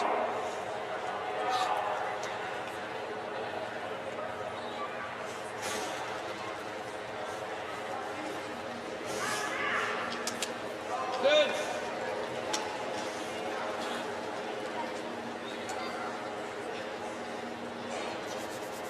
It's Canada with last stone in the sixth end, and it is Britain 2 3/4, 14-3. who are really asking the question of them.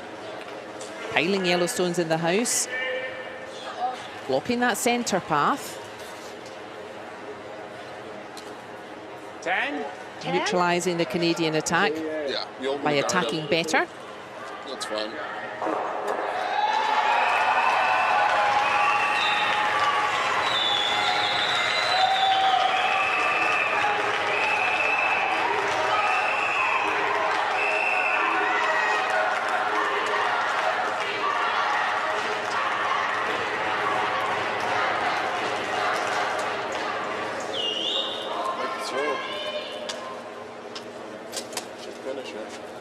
Nice shot, Ina.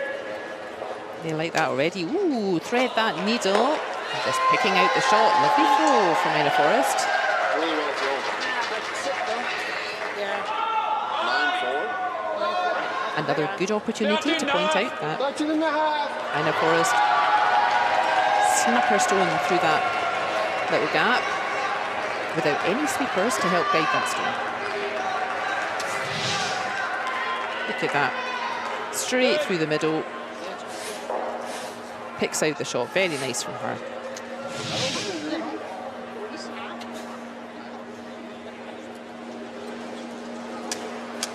Good. Now, if Britain wanted to switch to a more defensive strategy in the sixth end, remember they don't have the last stone advantage. Now is the time to do it, but again, good for you, Britain. 13-2. Great shot. Great shot. They are neutralising attack with more attack. And that is a wonderful throw from Austin McKenzie. Same weight, aye. Okay. Courageous calls here from Britain. The other option is the defensive strategy. That would be to remove the guards out front. Should finish a little more on this side, I think. And hats off to you, Britain. Canada not having chance to build points for their last stone advantage, while this attack from the British team, this aggressive stuff from them, is working so nicely. Good for you, Britain.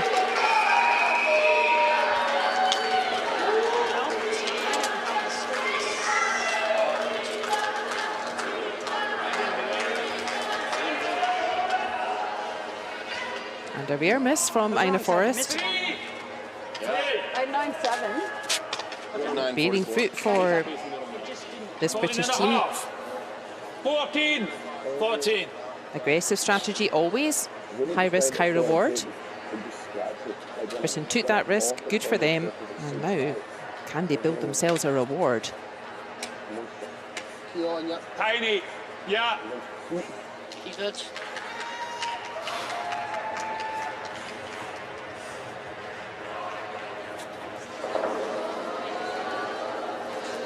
Maybe wonder how we know the stats, how we know the percentage of shots for the players. Well, each shot, well, the whole game has a statistician watching each shot.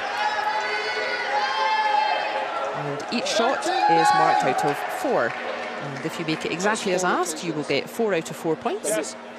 I would give that stone from Stuart Pimblett 4 out of 4 points. Normal? If it's pretty close, What are you thinking for weight? you would give it 3 out of 4. Yeah, normal's fine. If 8.5, 9. half and half, so maybe you 8.5, wanted to John. hit and roll, but you hit and stick, or vice versa, you could get 50%. And if it helps a little bit, but not too much, You like the broom? you would get 1 out of 4 and get 25%. And over the course of a Judging game, by eye that's hands, I how don't think it's going to do a lot. that's how we calculate the statistics for each player, the statistics accuracy. Don't be fooled though, viewer, as we said. every stone in wheelchair curling Or nothing. has a higher degree of difficulty than the equivalent in foot curling. Ew. That is an oopsie from John Thurston. Straight. Straight Yeah. spot. Wow. The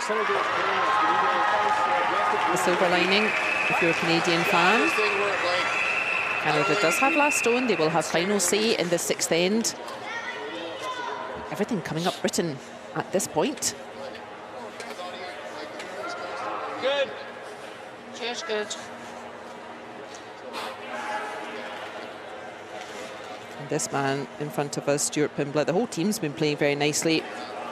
But Stuart Pimblett, so steady at third throw.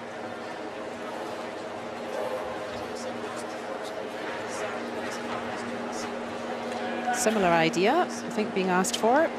3 3/4, 14-5. This is a lovely setup for Britain. A stone right on the Paralympic Winter Games logo.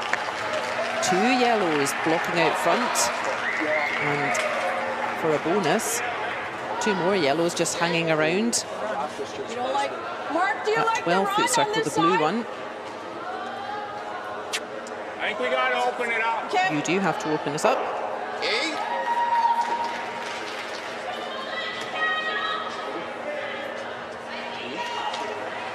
Those yellows out front, though, they are angled quite kindly for Canada. Definitely possible to remove both of them in one throw here.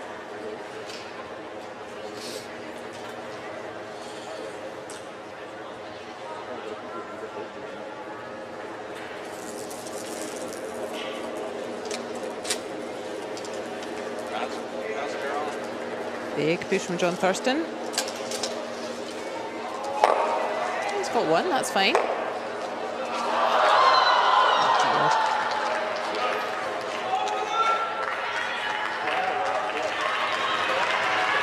It's made it slightly better. I don't expect those yellows hanging around away from the centre. I don't expect them to be important at the conclusion of the end.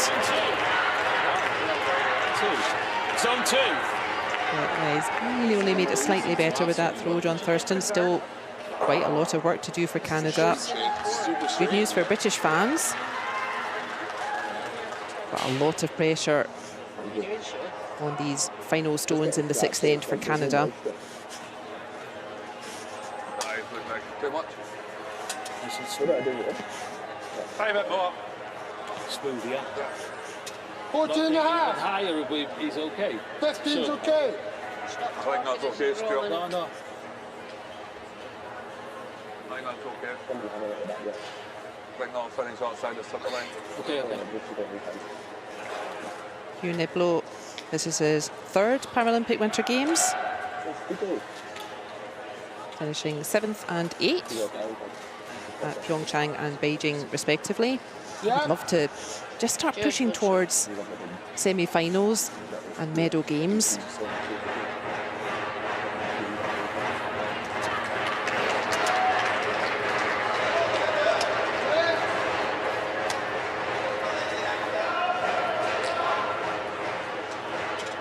It's always inscrutable, Hugh Niblo. 4 1/4, 14-2. This looks lovely. Wowzers. A hat full of yellows facing Canada. I think slashing one of those. Okay. So he's gonna Straight in. straight side. If you're a Canadian fan, don't worry. There's still plenty of space and Canada have last stone, but certainly plenty of danger. Look at that. Do you rock on the center? Do you want the rock on the center? The same side? Just trying to. Attack, very much the best form of defence for this British team in the 6th You like end. the broom? Are you thinking no? Putting Canada under all sorts of pressure here. Just running straight there, right? Yeah, right where the broom is. Yeah. I think even if you hit thin, like the double peels there.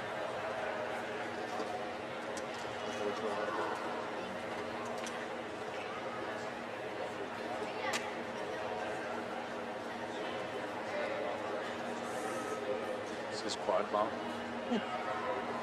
Mark Idison tons of experience at this level. But a pressure shot is a pressure shot. It never gets easy. Center, center.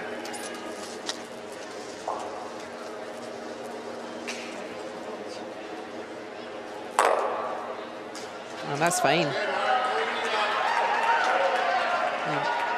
Moved both of the yellows out front there. You got 3? 3. Managed to spin himself a little 14 bit and a half. away from that centre line. Open now. This has been a So it's fast not exactly line. what they wanted. I would give that maybe 3 out of 4 because he did clear both those yellow guards. Edge less. Less. And as you can see, yeah, we can see all of that yellow now on the centre. Tiny. Good.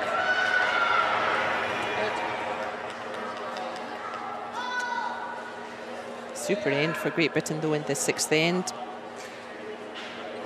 Perfect setup from Karen Aspey and her teammates building on that. Not far away. Not far away, says Austin McKenzie. The line is important here. He doesn't mind if it's a bit closer to the house, a bit further away. 16-2. Yeah, the line is essential and he's got that just beautifully.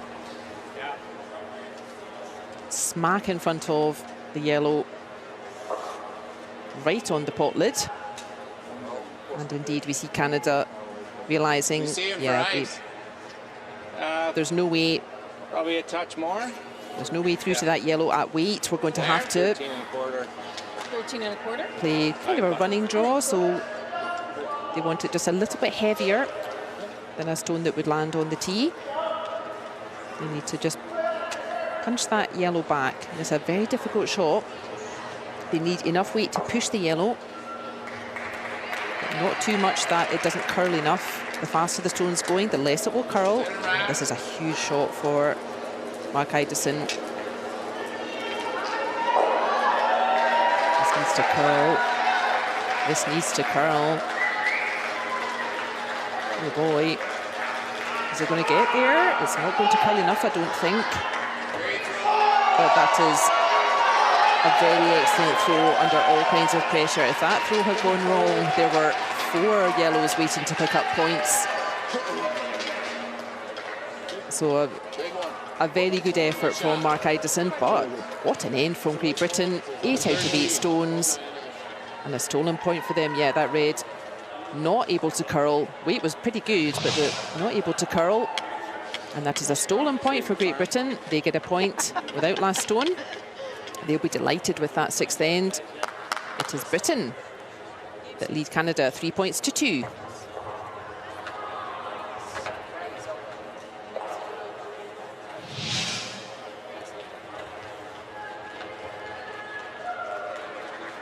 Things getting a lot more aggressive at the business end of this game.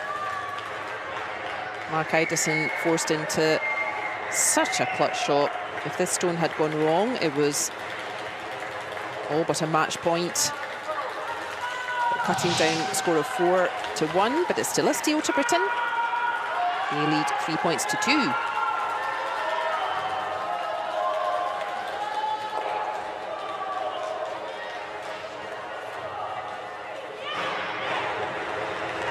What a tight game. Neither team able to score more than 1 point at the moment.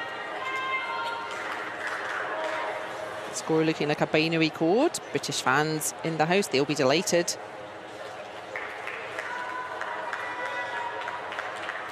Britain have teams in the 4-person wheelchair event here, and Britain also have a team in the mixed doubles. Canada don't.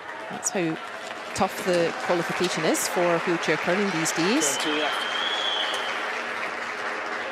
Just being here at these Paralympic Winter Games is truly an achievement for all the curlers out there, either in 4-person or mixed doubles. Good. And Karen Aspey has got that weight in her pocket.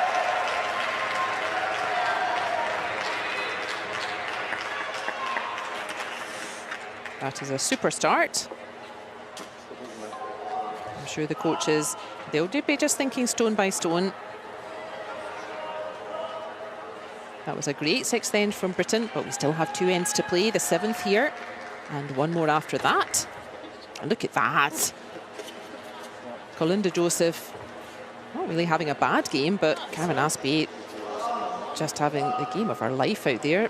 She cannot miss. That is a good shot from Colinda. It's not in the rings, but what's important, this is exactly what her team asked for. It's important that it's protected by free guard zone. If it was in the rings, Britain would be allowed to remove that stone. But it's protected by free guard zone, and that's why her teammates are happy with that. Good.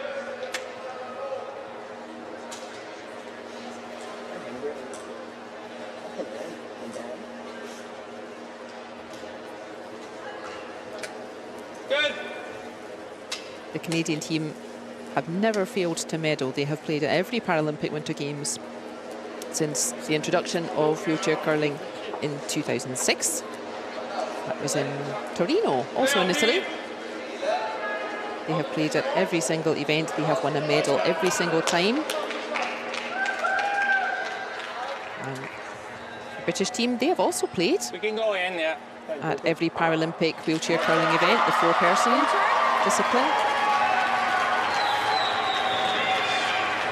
The Great British team, they won a silver at the very first event in 2006. They won a bronze in Sochi in 2014. It is very solid, but they would love to just take that step up, get to semi-finals, maybe pushing for medals each time.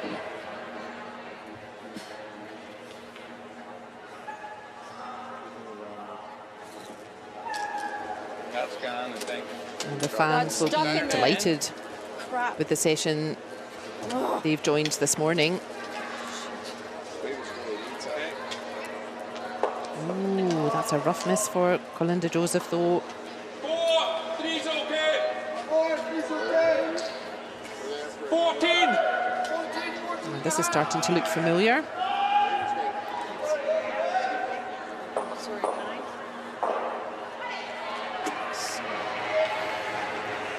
Karen Aspey setting up the end. And then really up to how Canada plays.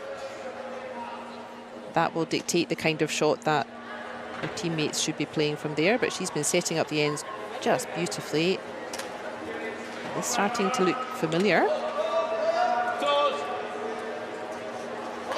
So really 8 out of 8 stones from Britain in the 6th end. They will be looking for similar consistency here. 13-7. A throw from Austin McKenzie, just running on a little bit. But yeah, also as a plan B, that's far from bad. It is Canada who are 1 point behind.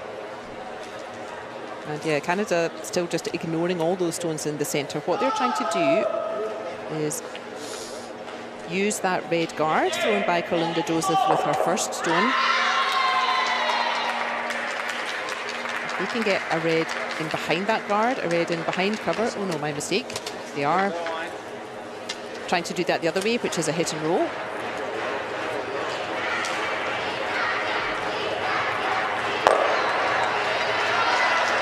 Decent result for Anna Forrest. She moves 1 of the yellows.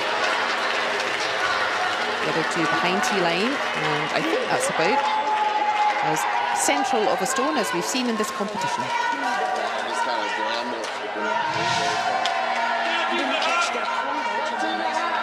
Nailing that first one. Sticking herself, yeah, the red was always pretty safe from rolling out itself there. And let's think about objectives for the 7th end. That will guide us on the tactics of each team here. So it's easier to start with Great Britain playing yellow. So if you're Great Britain, what would you like to happen? What would be your objectives for this 7th end? Well, it's Canada who has last stone. So if you can limit Canada to scoring simply 1 point with their one last stone,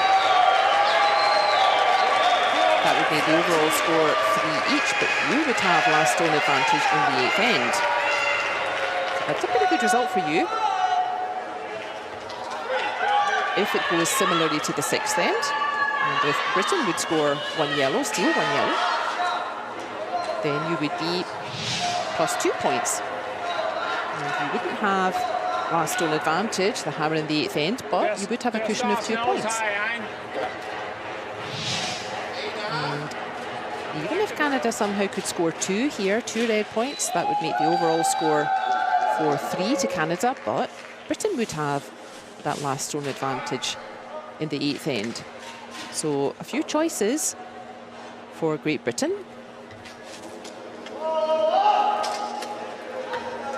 I think probably what they would like is if Canada score 1. So this is one of those ends. This happens quite a lot in curling.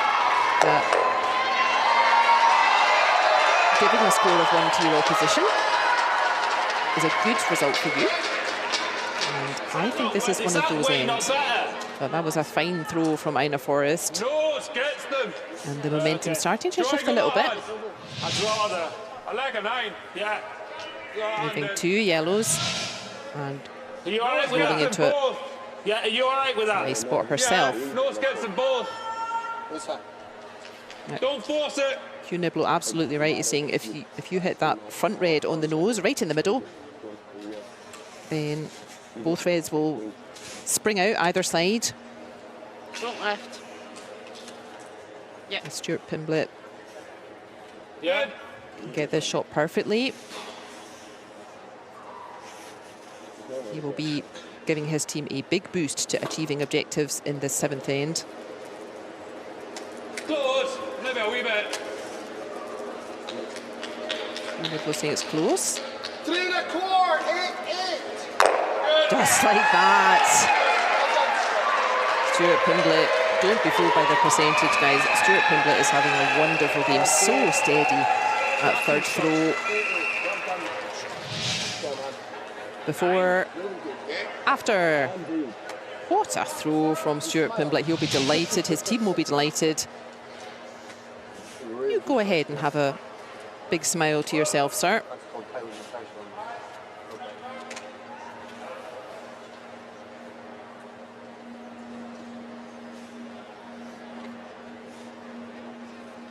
He removes both the Canadian counters and leaves himself lying around. And again, the 7th end taking shape a lot like the 6th.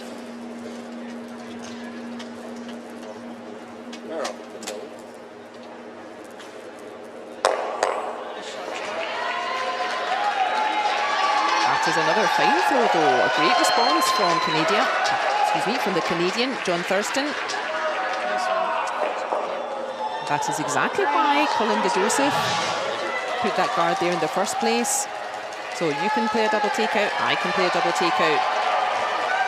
And importantly, that red rolling to our left, and it's now in behind cover. Stuart Pimblett suggesting a timeout, maybe.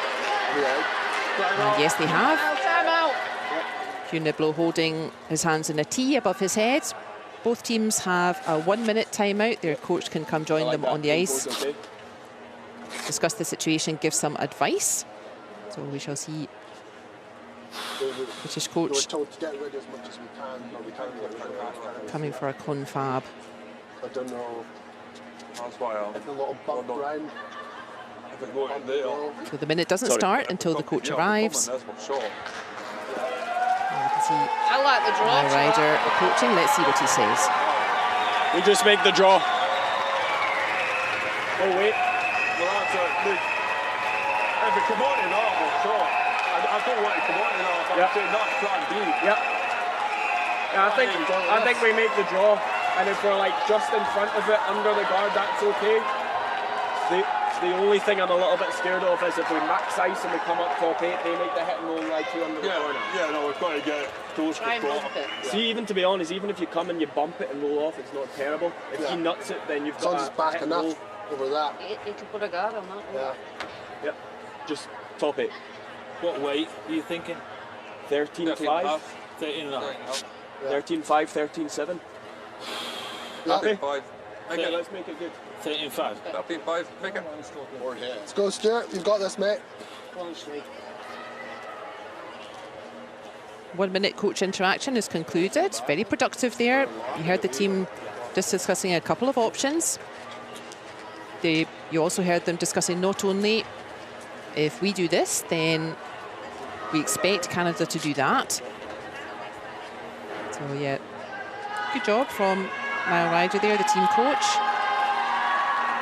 The team thinking all the way to the conclusion of the 7th end. 13.5. With objectives in mind. Remember, 1 point to Canada, that's fine for Britain. They don't mind that at all, so they don't need to go all out to try to remove that red stone. They just want to keep things under control, try to make sure Canada has no opportunity to score any more than 1 point. And that's what this is about.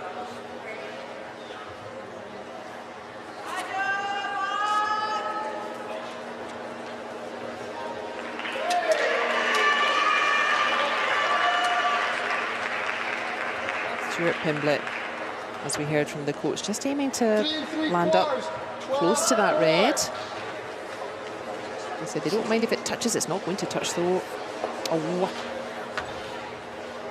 And that is unfortunate. He was close to doing one or the other, either just connecting slightly with the red, and you would just punch it out of contention, or land it in the 8-foot circle yourself, the white one. 13. Unfortunately, 3-2. 3-0. well, unfortunately for British fans, the Duchess of Edinburgh included, has handed a little bit of an advantage to Canada. I should throw from the other side. Pardon me? You throw from the other side of the line. Okay. Because then I'm throwing back through the suit. Yeah. Good call.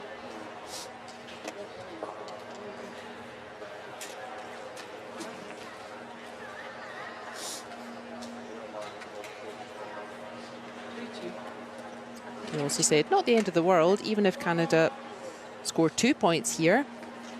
That would make the overall score 4-2 going into the last end. Sorry, 4-3 going into the last end, but it would be the British team who has last stone advantage. So not the end of the world if Canada scored 2. Britain really doesn't want Canada to score any more than that. Oh, is this coming up short though? They may have another chance, Great Britain. Thought that was all there. That is a pity for John Thurston. They maybe haven't played too much on that side of the sheet. And that may be just catching him out a little bit.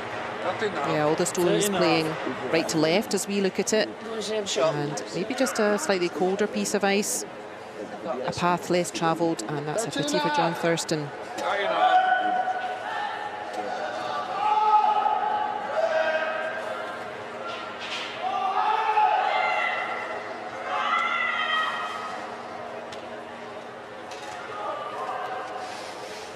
Good battle at all the positions.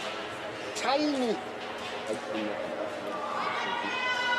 Mark Idison ever so slightly higher in the accuracy than Hugh Niblo, but Hugh Niblo making some real clutch shots as well. Another chance then. Same idea that they discussed with their coach now, Ryder. He was stopping as well, though, or connecting. It has done exactly the same. Ooh, maybe some nerves creeping in to both sides. Great Britain overthrowing those two stones, Canada underthrowing, and coach Niall Ryder must be saying, come on, guys. You're still going under that corner? Just deep breath, stay Do you calm. want the rock on the center? Okay. You like that, Ice? I think it's still 13-2. What'd you get on John's? Was 4-5? Yeah. So you like 13-2? I get the feeling whoever meets their objectives in the 7th end will be taking good confidence into the 8th end. This Like, I game think could you not gave be me any last closer. night. You're a little bit over center, so it's probably run center before it goes off.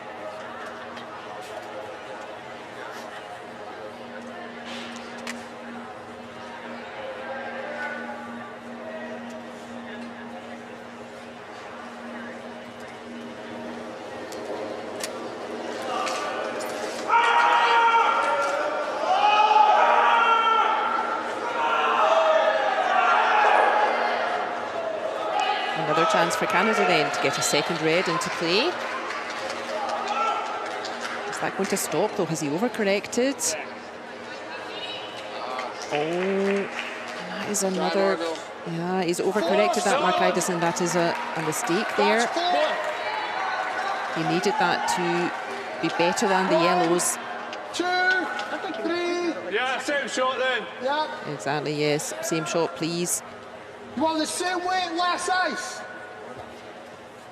I like that same weight, less weight, ice, me yeah. too. I got 12 Less more ice. in yours. Okay. And you Yeah, had okay. room. Okay. Do you want You like less that, ice, yeah? same weight? Okay.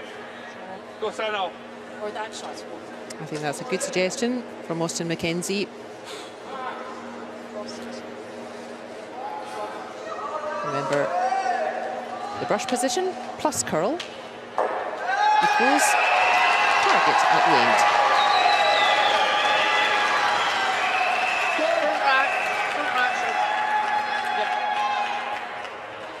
Cheers, good.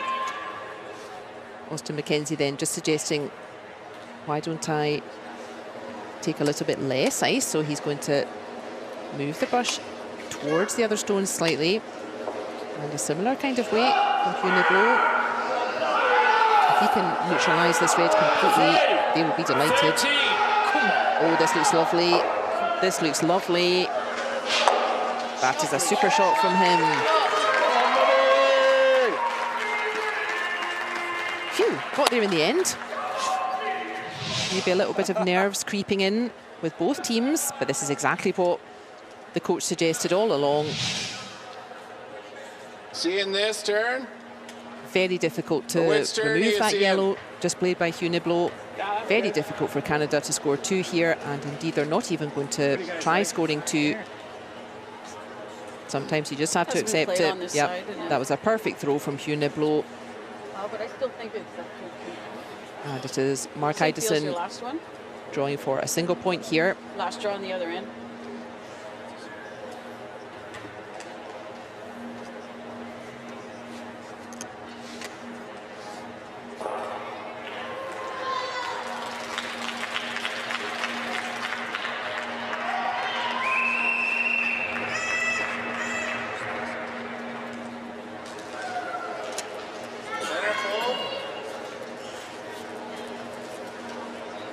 He's been keeping his team in this game very nicely. Mark Idison drawing against 4 on the previous end. 13-7. This looks very nice. Ah, Oh, keep going, keep going. got into that, Sue. If I could have given him a couple of sweepers, One we yellow. would surely have One yellow. pulled that a bit further. That increased degree of difficulty just catching Mark Idison out there. Yeah, Yeah, it will be Britain who are definitely the more buoyant after that 7th end. It is another steal of 1 point. Britain getting a point even though they didn't have last stone. I just had 35 on that and 12 And after 7 ends then, here's the scores. Another stolen point to Great Britain. They're starting to creep ahead. It is 4-2 to Britain after 7.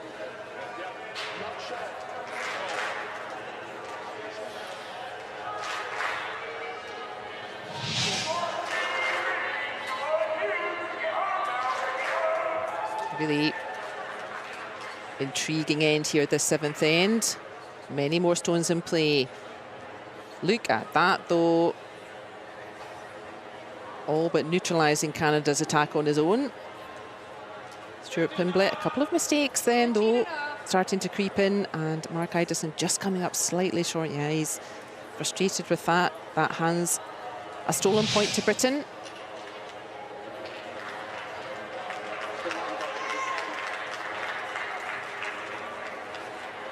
Good. That is the situation. Anytime. Look at the score behind the players there. Just a series of ones and zeros. That tells us how tight this game is, how close these teams are. Who can hold their nerve and get this over the line? Objectives in this 8th end. 3, 12, 6. It's great, Karen. Well, the objectives themselves are pretty straightforward.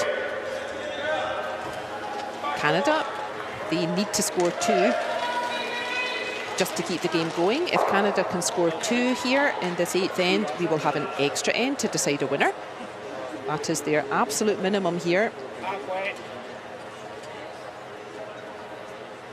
So Great Britain's objective is simply the reverse. They simply wish to make sure Canada has no opportunity to score 2 points. And as we've discussed, there's a couple of ways of doing that. You can minimize your opposition's scoring opportunity by removing stones, or you can minimize your opposition's scoring opportunity by getting there first. Karen Aspey continuing her 5. superb game out there. 13 and a half.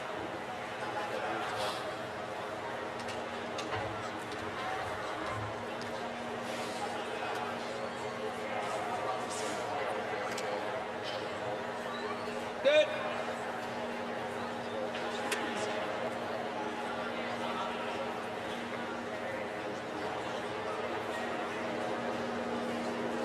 Final throw of regulation time for Karen Aspey. Will it be her final throw of this game? Let's see. 3 3/4, 13. She has hardly put a stone wrong, Karen Aspey. And for an encore, I'm going to cover the hole. All right, straight under. So, Well, 3 take and a bow, half. Karen Aspey. 13 and a half. She has been you're absolutely 4-4. integral How far out is in that? giving Britain this 2-point lead. 5 feet. Okay. Yeah, so I like If you that. play lead thrower at your club and you feel like, oh, you know, it doesn't really matter. Well, look at Karen Aspey. If you want any evidence that the lead player absolutely influences the game, making her teammates' lives so much easier by getting her stones in exactly the right positions.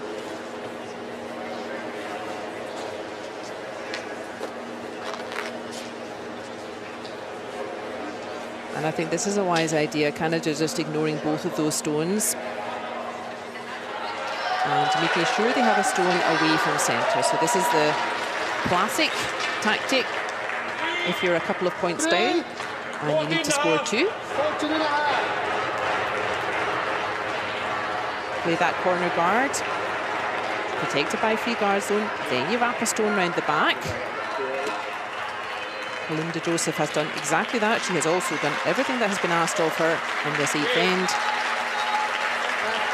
But you really need to have courage for this because you know that you are going to be looking at 3 opposition stones on the centre line by the time your second player is coming to throw. But this is the best way to try to build 2 points here.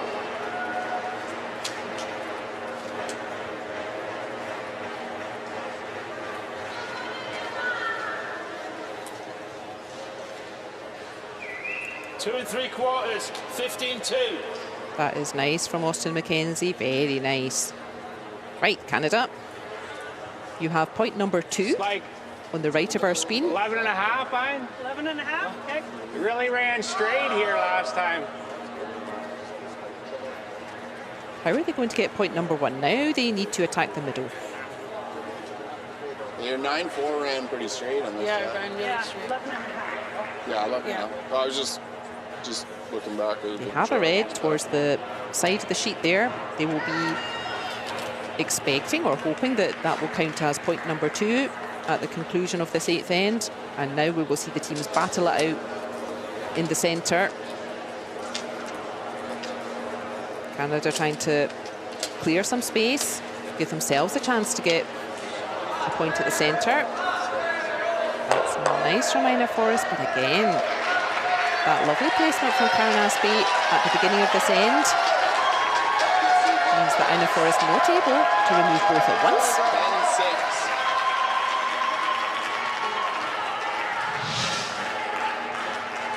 10-6. A nice throw from Ina Forrest. I'm not sure she could have done too much more. Her own stone hangs around, and that could be important later. 14's okay. 14's okay. And Great Britain taking a deep breath and really committing to this strategy now. 2 ways to neutralise your opposition. Good. One is to defend, just remove their stones. The other is to attack better than them. That's the higher risk strategy, but it has really been working for Britain, and I think they're sensible to keep doing this. They just keep piling yellows towards the centre. If Canada even wants to score 1 point, they have to do something about all those yellows. 3 1/4. 12-8. This needs to stop though. This needs to stop. Yeah, he's fine. That was a gutsy call from Britain and a worthy result for Austin McKenzie. How much do you have? What? How much do you have? 3 quarters. Like 10? 10? So I told 10-6, you said before? 10-6 in your last one. That was the point. If Britain wished to change strategy, if Britain wanted to try to counter Canada's attack by removing stones, that was the point to do it, but they are now really fully committed to the aggressive approach. They have a guard out front, they have 2 yellows in behind it. That is how they will try to stop Canada scoring 2 or more points. Get there, get there, get there. Nice shot, Ina. Get there, Ina. Oh, similar kind of result though for Ina Forrest. She removes 1, but quite difficult to remove 2, both of them, with the angles the way they were. 9-5. 9-5. Yeah, having said attack is the best form of defence, that way it is too dangerous to hang around. So 1 yellow being removed by Ina Forrest. Her own stone hanging around. It is too dangerous to leave it.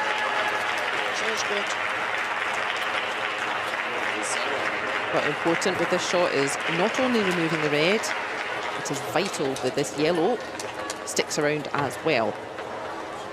We are countering Canadian attack with yellow stones. 3 3/4, 10-9. I think that just touched that guard on the way in, didn't it? Looked like it took the tiniest of redirections. I think we have to hit this one. I think so too. Yeah, did it maybe touch that We guard can on the way hit in? it just high and kick this one over Doesn't just quite a get bit. what you wanted there, Stuart Pimblett, but important, as we said, there are now 2 yellows in there, and that really is critical. Just don't know if we can.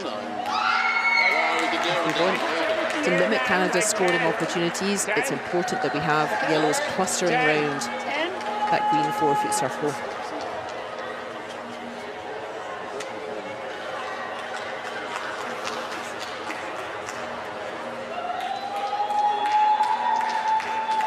You can feel the tension out there. The fans really enjoying this session.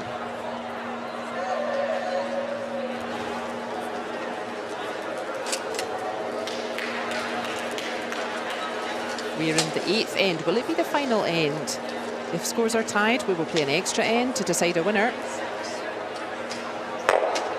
That's a great shot from John Thurston. Really nice throw from him. The fans appreciating that very much.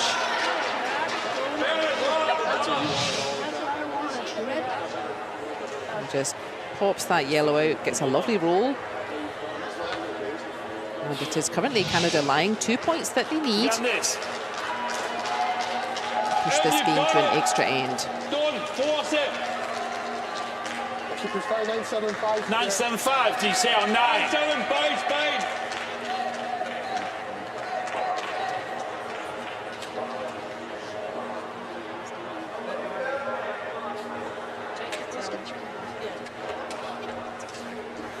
she is good. Good. 6 stones remaining in the 8th end. Every single one vital. If anybody bluffs their shot, could be a game over. 3 3/4, 9-3. Ever reliable, Stuart Pimblett removing one of the reds. Yes, We still. just got to move this one here. Either way, this game could go. Like, Neither team bench will be relaxing 11? at all at the moment. 11. They'll still be fully focused. Canada still has their From coach this side? interaction if they wish. Yeah. Let's move that one out here. I don't think I can get it over top. Doesn't look like it from here. And stay. Well, you can see on the screen it gives you a lot of. If there's a 1.5 foot. Okay. We can I take don't think they timeout need a too coach if we interaction, Canada. I'm not saying we have the You like timeout a if we timeout? need. Yeah, I don't think they need it. I wouldn't disturb your rhythm. We do have a timeout. Yeah, up to you. Let's time out. Time? Oh, they are calling a timeout. I thought they were doing the right thing actually and carrying on. Sometimes Because I don't A really timeout stay can if I get, more like, to get it over disturb top your of the rhythm. red, I don't- But Can if be you're throwing helpful, an but 11, you'll probably. you just want Yeah, but to the yellow will end up still on have the a bit of a red. chat with the coach, I definitely don't think I stayed second. see what he thinks. The coach Either that or we go. has some travelling time. Let's see. There he is on his way in the background. Let's see what he You has don't to want to offer. give them anything they can double off. Yeah, hard to get. Well, you just have to make it. Yeah. Playing this hit, I think we just play for nose, like the double attempt jams for them. We're coming around on our next one. Or if you feel like you know the draw well, you can play the interim draw right now.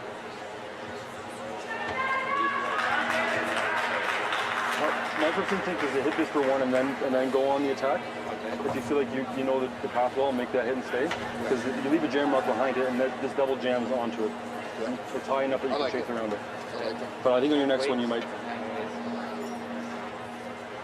probably play a 9.5, 10. If you wanted to, like, you know it well with a 9 as well. Yeah, So, we can play 9. Like, what are you eyeing up, John? This is, I think, the deal is straight for you.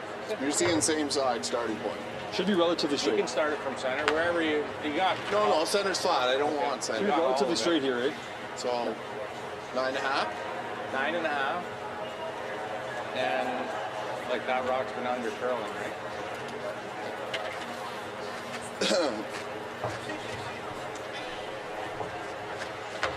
Coach interaction finished.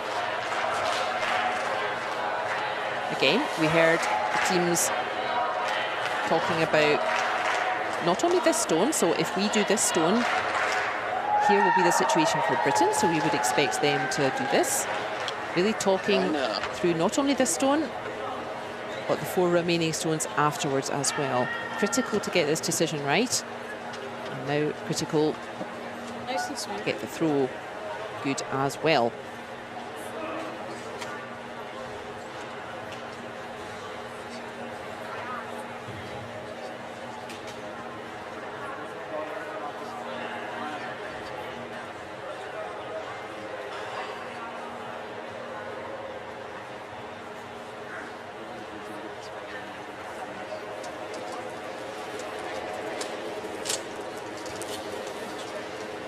Good throw.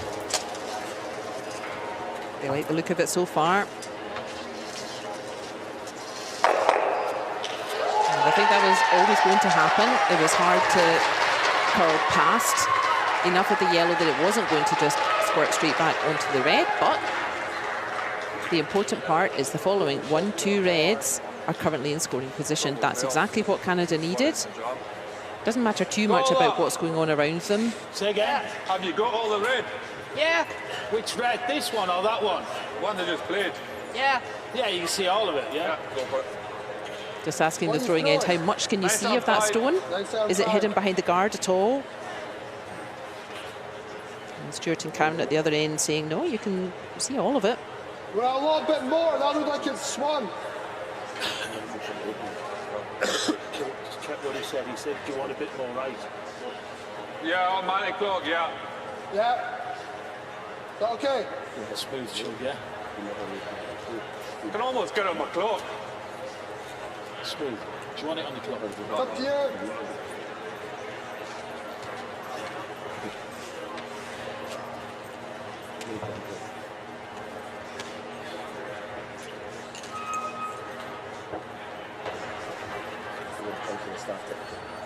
Like we said, there are Tiny. 4 stones left now. Good. Every single shot is going to have an influence on the outcome here.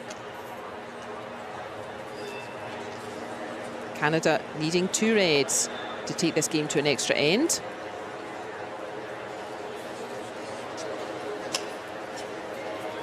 Has it made it around the guard? He has. Oh no, he's made it too much around the guard. That is a big mistake from Hugh Niblo. Advantage Canada.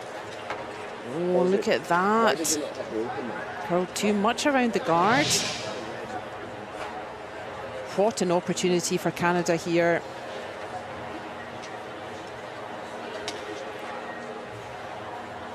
Thinking here? They now have an opportunity to get a 3rd red into play. 13. Which schools are? Top button. Top 4 rolls, top button rolls out. Top button. So much pressure on these final throws here.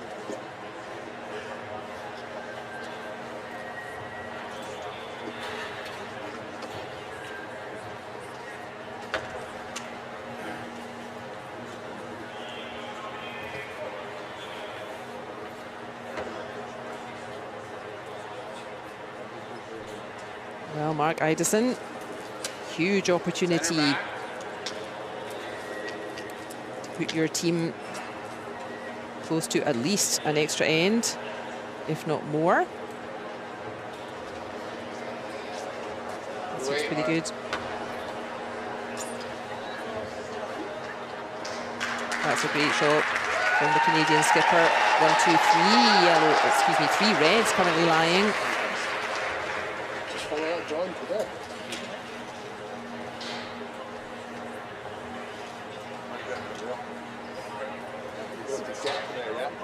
Advantage Canada.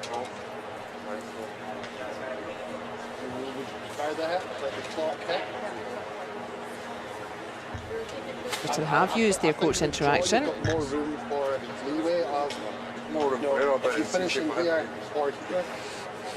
I like that a lot better. Yeah, I would come on the clockwise handle.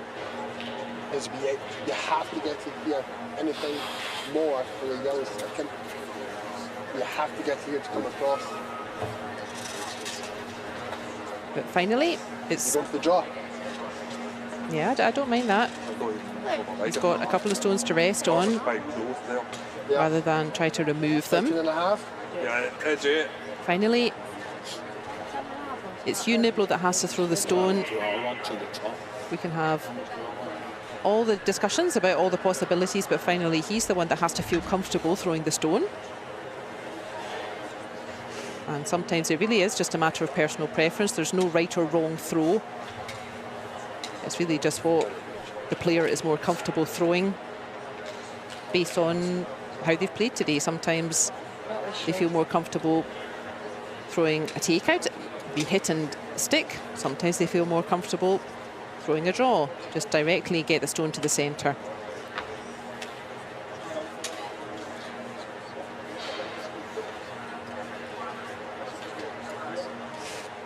Tiny.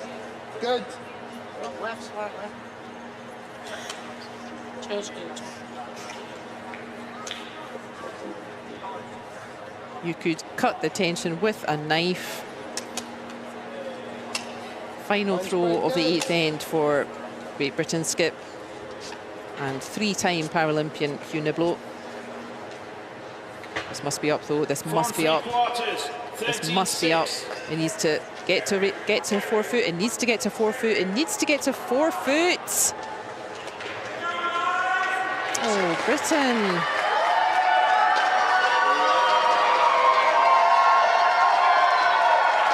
That is a tragedy for them.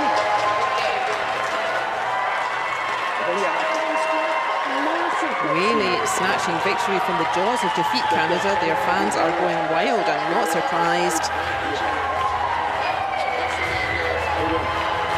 what a turnaround in that critical 8th end there. Canada really a bit on the back foot all game. But if we wanted a visual representation of snatching victory from the jaws of defeat, there you are. And what a result for Canada. They take 3 points in that 8th end. They don't need to throw their final stone. They already count 3, and there's the score. Finally, one of the teams breaks the deadlock, and it is Canada, who win 5 points to 4.